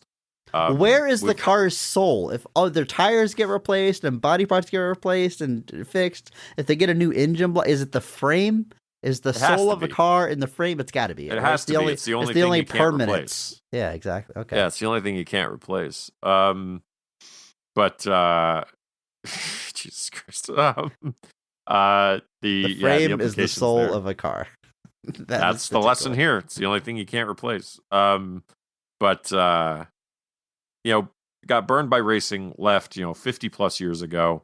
Still has some tricks up his sleeve, and I love that the little hints they give about that. And then even Lightning, like going back to that track, like before he's got everything he needs, like all of that. It's also, Chris, they can run out of gas, but they don't die.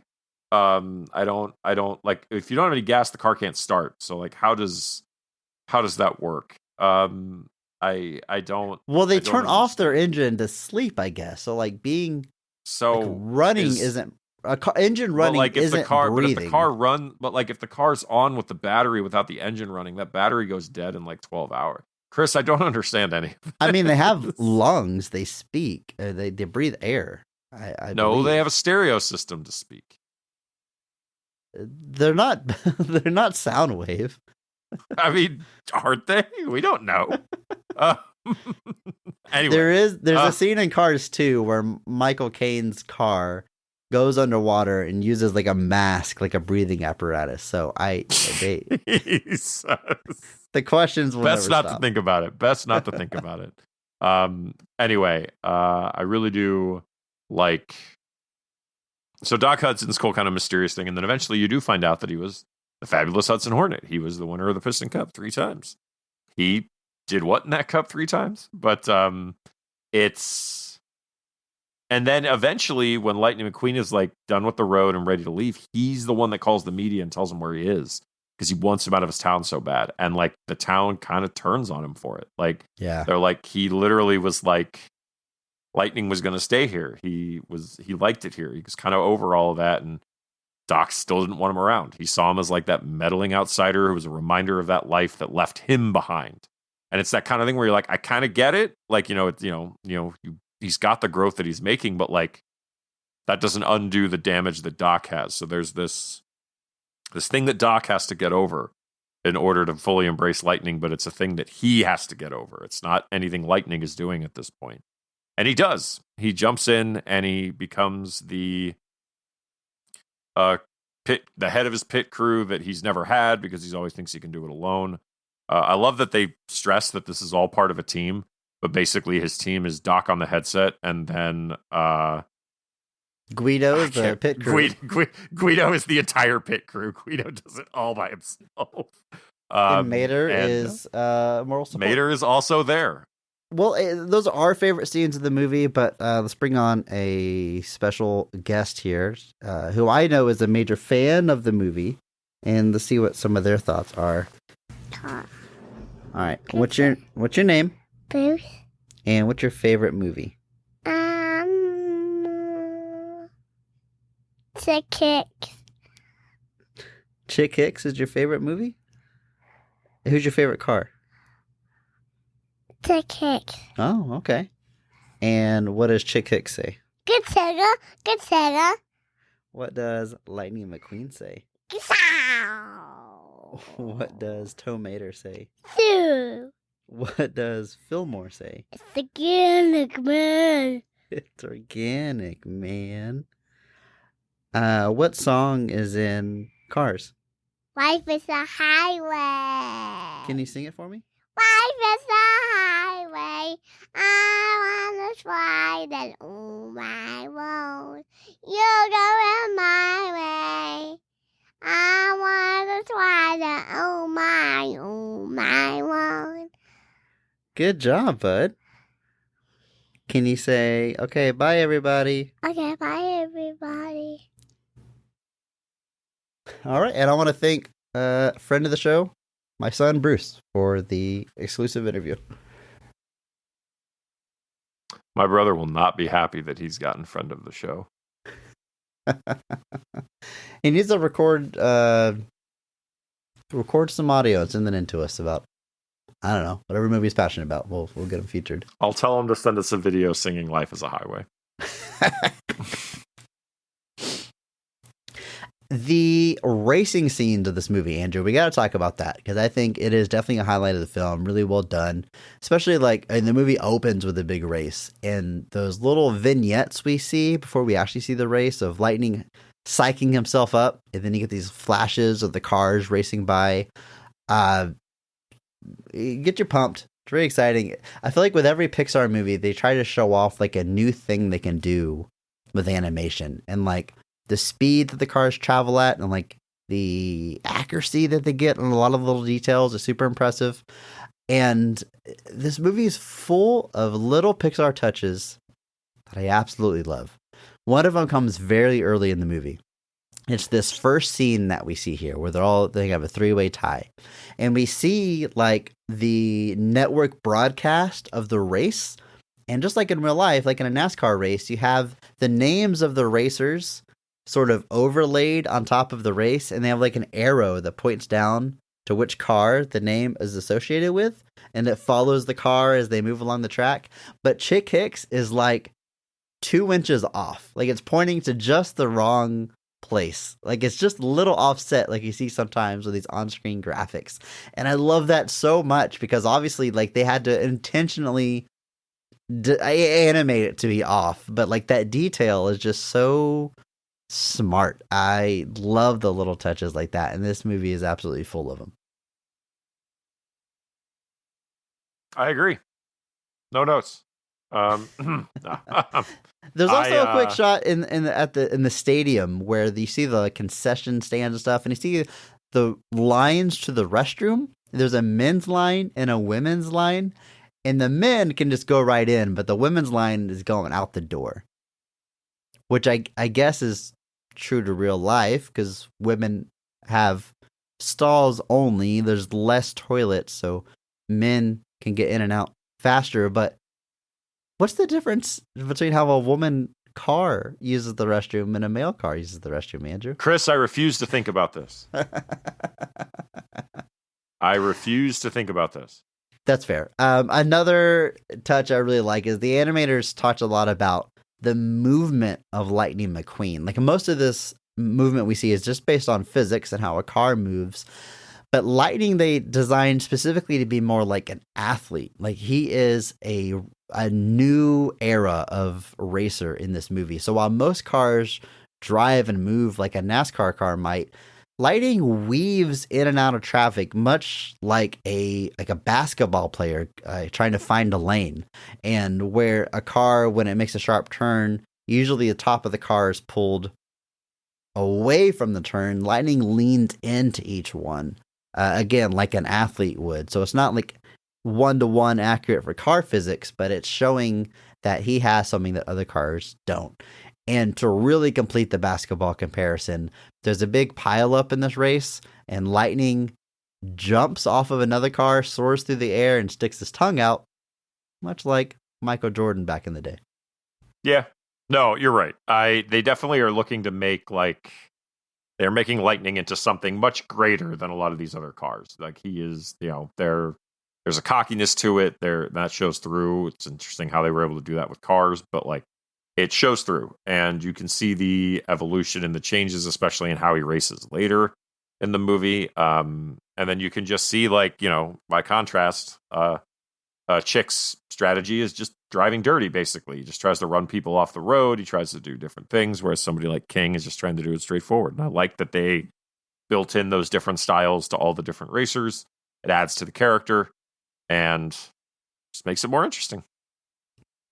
We see two of his KA-CHICKA fans, Mia and Tia, run up to him after the race, say, "We're your biggest fans." And they flash their hideaway headlights. They pop up and shine light on him, Andrew. Chris, you said this movie was only for kids. It has the number 95 on their headlight. That's what they're showing him, that they got a 95 sticker on the headlight. That's the only purpose of that scene, Andrew. I don't know what you're reading. You're into. Correct. And that's definitely organic fuel only. Yes. Well, let's talk about the other race in this movie, the final race of the movie. Oh, actually, before I move on from this race, a quick toy shout out. At the end of this first race, Lightning McQueen, because he didn't change his tires during his pit stop, they burst. The back two tires explode on the final lap, and he's stuck just driving on his rims. And to tie the other cars, he actually sticks out his tongue at the finish line, so there's a three-way tie. We have a Lightning McQueen toy where it's Lightning with his tongue out, and the detail I like is his back two tires are not on his rims. I liked this scene because it reminded me of a bit in Talladega Nights. Not sure if you're familiar. I've seen it, yes. But there's a bit at the end where Jean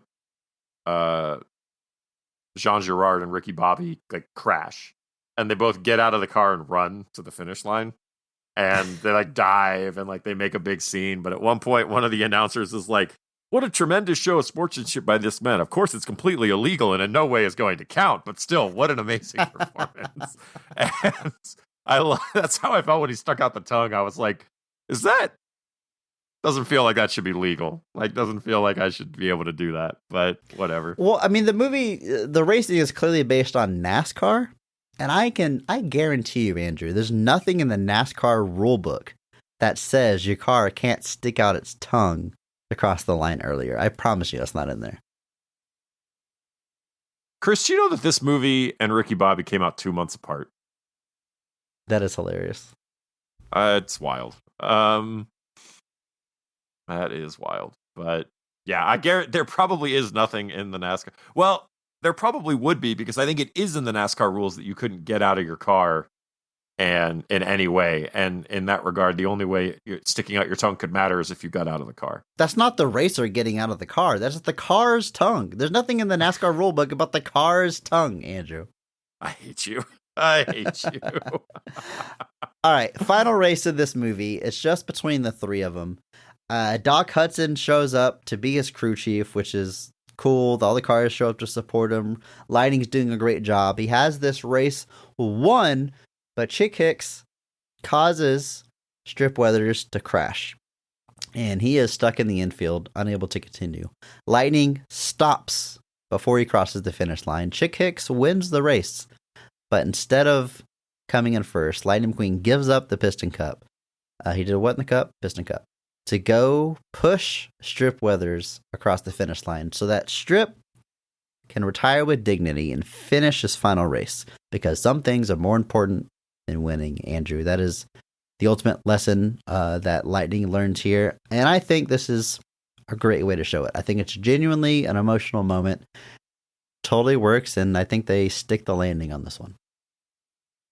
I agree. I think it's another instance where two of the top three racers in a movie released in 2006 collide, and the third place person finishes first, which is also exactly what happens in Talladega Nights. But it is, I liked this ending a lot because it was Lightning kind of completing the arc, because it would have been easy to just cross the line and then come back, but to literally sacrifice not just coming in first, but now moving himself to third, deliberately, and letting the King finish the race, letting the King finish his last race, and kind of making that moment. It completes Lightning's arc.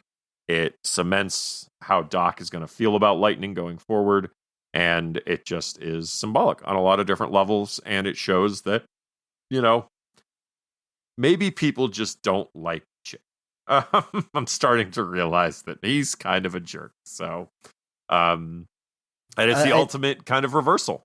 It's, it's not just that he won at this point, but literally nobody cares that he won. So, Chick Hicks does have a great design, because clearly his priorities are all out of whack. He is covered in sponsor stickers. He just wants to use as much real estate on his car to get money. And his main sponsor on his hood is his HTB, which is the logo for Hostile Takeover Bank. So he really just has no morals when it comes to his sponsor. It says a lot about his character. He's such a fun foil. I love that guy. Yeah. It's Keats. What can you say about Keats, man? He's the best. That's Cars. That's Cars, Andrew. Here's my big Cars take. I've had a chance to think about this franchise quite a bit, as we have established, Andrew. And I think the reason this movie didn't click in the same way as the previous Pixar movies is. You look at those first movies, Toy Story, A Bug's Life, Toy Story 2, Monsters, Inc., Finding Nemo, and The Incredibles.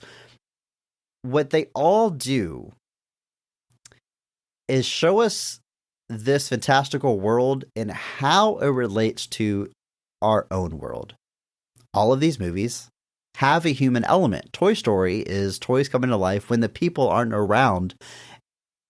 We can relate to that. Even though it's such a fantastical idea, we understand the concept of a kid leaving his room, leaving his toys around, and them coming to life. Monsters, Inc., we know about, kids being scared of a monster in the closet. Well, what if there actually was monsters in the closet? What if they were telling the truth? This is how that world would work. Finding Nemo probably has the least human element, but still, it's in the ocean. There's fish in the ocean. What's going on out there? We get that. The Incredibles is take on superheroes. We all have this. We know how many degrees away they are from our daily life, human life. Cars, by excluding humans completely, loses that relativity. And that's what I think makes you start questioning things what is the logic of this world? Because I can't relate it to my own world because our world's not depicted here. So what's the logic of a car anatomy and how this works and on and on and on. And all those other movies have those same questions. Toy Story, if you really think about that world, makes no sense. Forky coming to life, is every single thing that a child plays with becomes sentient? How does a toy die? Are they there's Sid's toys are mishmash of different toys, but they have one soul. How you think about these things and it totally quote unquote falls apart. It's all the same quote unquote issues as Cars, but we don't think about them because we have this point of relation to that world. We don't have that point of relation to Cars. Cars is literally just, oh, by the way, the characters are Cars. That's it. There's nothing further to dive into there. And I think that is just a bridge too far for a lot of people. Or you just can't help but ask these questions because it's just totally ignored by the movie. It's the human element's totally ignored by the film. Why do cars have doors if there's no people? I mean, the questions go on, but by never acknowledging it, by eliminating humans and creating that gulf that those other films don't have, I think that is the reason this movie didn't connect the way the other movies did. Good a theory as any I've heard. I've had a lot of I mean, I think that's an accurate way to look at it too, because and there's a gut check response being well, I don't think The Incredibles is real, but the struggle of a family dynamic within Incredibles is something that families can relate to, and it's something that people can relate to.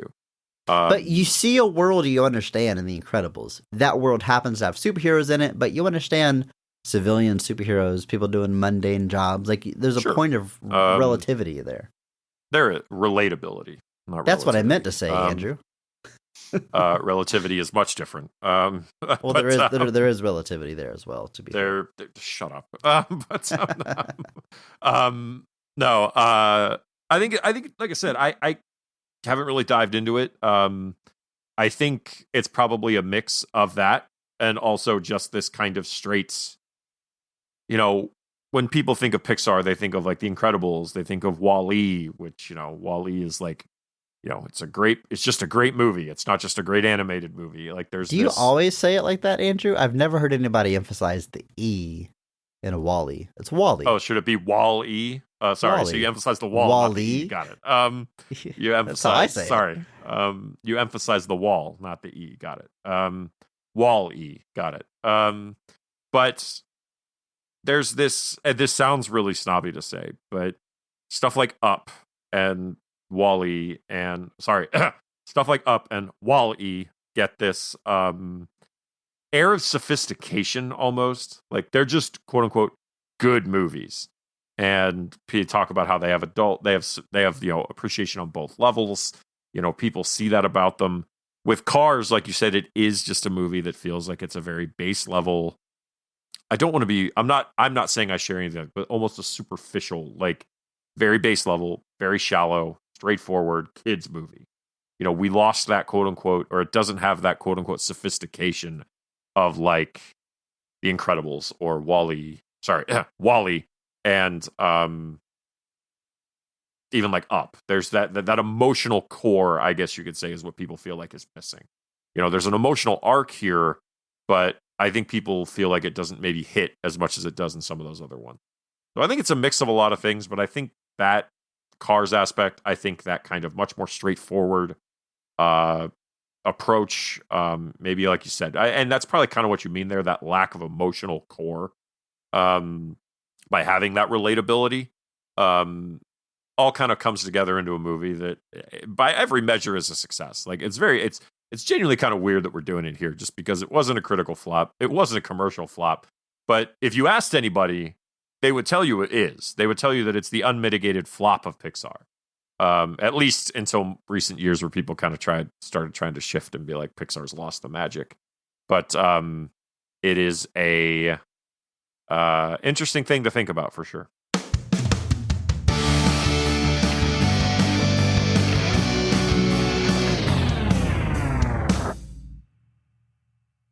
That's Cars, Andrew. Now you've seen it. I recommend Cars 3.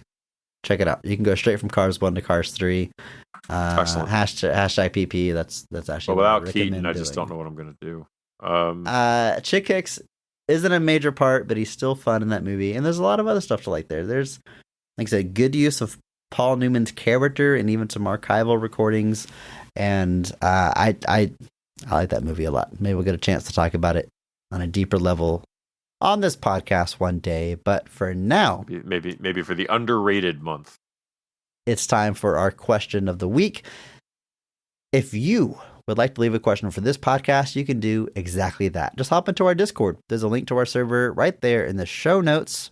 Join us, hang out with members of the community, talk about nerdy stuff, and leave us questions like this one here from Mike Lynch, who says, what is your favorite type of song ending? Do you like a nice normal end on a verse or chorus? Or do you prefer, and he lists out a few options here, Andrew, a sudden ending, the raw recording with band laughter, fade out, the rare false fade out where the song fades back in and continues, a small group cheering and applauding, or do you prefer the classic shave and haircut, 2 bits? I'm not sure how common some of these are, but I love this question because it is something that I've thought about a lot. Before I give an answer, because I'm still thinking on it, I was talking about some fun facts earlier, specifically ones that are not true. Here's a fun fact that is true, Andrew. The fade out ending came about in the, I might get the decade wrong, I think 50s, but during the boom of the jukebox. And the idea was if the song faded out, subconsciously you'd feel like there's more music to be had. You'd be drawn to go back to the jukebox, drop another nickel, and get a new song. A little psychology there. Interesting. Yeah. Every time I hear a song with a fade out, I always think, how do they do this live? Like, you got to come up with a different ending for your song live, and if it's a fade out. And I always I think that might be my least favorite. Unless it's the last song of an album, I think it doesn't ruin a song for me, but I think that's my least favorite way to end a song is a fade out. It's lazy. My favorite way to end a song is with a guitar solo. Oh, interesting. One of my favorite songs of all time is Comfortably Numb. And yeah. I definitely always think of a guitar solo as like, the bridge. I think it might be rare to end with a guitar solo, so that's a good pick. It is. That's why it's my favorite. Like Comfortably Numb is a great example too, because it even goes further into that, because it ends with a guitar solo, and on the album it does fade out. But live, there's just a big downbeat and they finish, and I prefer that. I don't like. Yeah, because when the Comfortably Numb solo fades out, I'm like, no, you're not done yet, David Gilmour. Keep going. I know you can. I've heard you do it. Like, don't stop playing. And so live, and also live, almost always, that solo is extended. Like, sometimes a lot. Like, the studio version of Comfortably Numb, I think, is like 6 minutes. The live versions can be upwards of 10.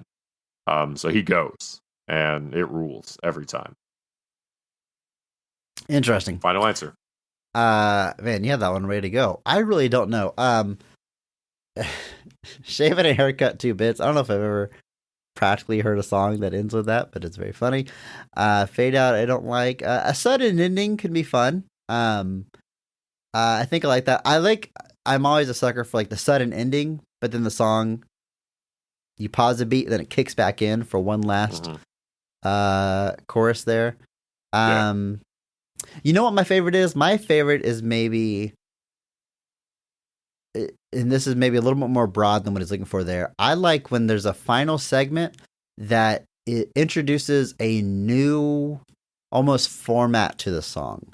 Almost like, okay, there's a lit song that's coming to mind that the song Bulletproof ends with a chant. They actually lift We're All Right from Cheap Trick, and they end the song with that. So like it's not referenced anywhere else in the song. It is just there for the ending.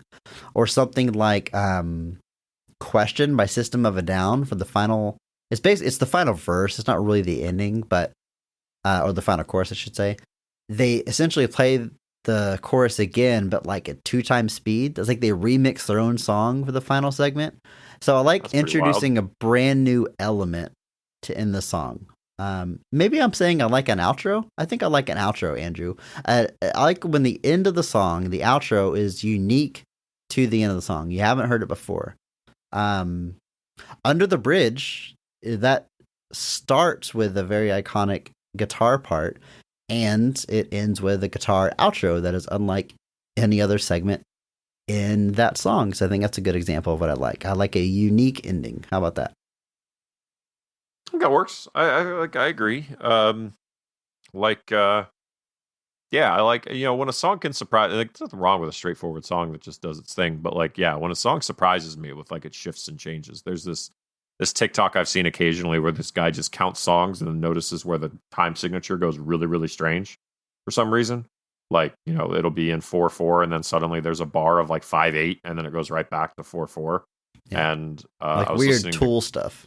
Yeah, well, not even Tool stuff. Like pop songs will do that sometimes. Where like they like got to get out of like the bridge or something, and so there's like a weird 3/4 measure or a 5/8 or whatever, or like stuff where things are just weird. Because like Money by Pink Floyd is a great example. That movie is in either 7/8 or 7/4 time. The result is the same no matter what. But it's a movie. The riff is in 7/4, which is super weird. And as a drummer would be annoying to have to play, but then it switches to 4/4 during like the solos and stuff. And so it's... You called the song a movie, and I just have to acknowledge that because I know people listening acknowledge that. Oh, that's my mistake. I mean, it's like a cinematic experience. No. But I like when songs do that. I like when things do that in that way. And like, obviously that's something that you could also argue is like when a song fades into another song. That's what a lot of Pink Floyd stuff does on some of their earlier albums.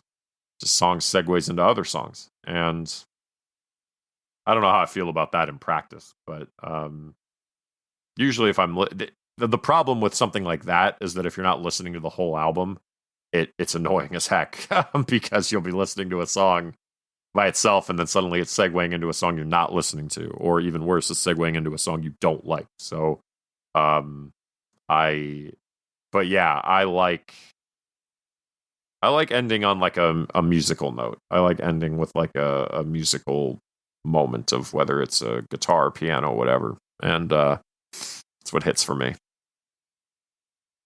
Great. And what is your favorite way to end a song? Let us know in that Discord. Or you know what? What's your favorite way for a podcast to end? Do you like a sudden ending? Or maybe you prefer when the podcast fades out, when the two hosts are still talking and conversing about something, and the volume gets lower and lower and lower. And eventually it's so low that you don't hear it anymore. I'll do it post. I was going to say. Chris, we're so funny. Or maybe you prefer when the end of every episode is some sort of catchphrase. Let us know. And until next week, just remember that maybe not every movie is great, but all movies have greatness.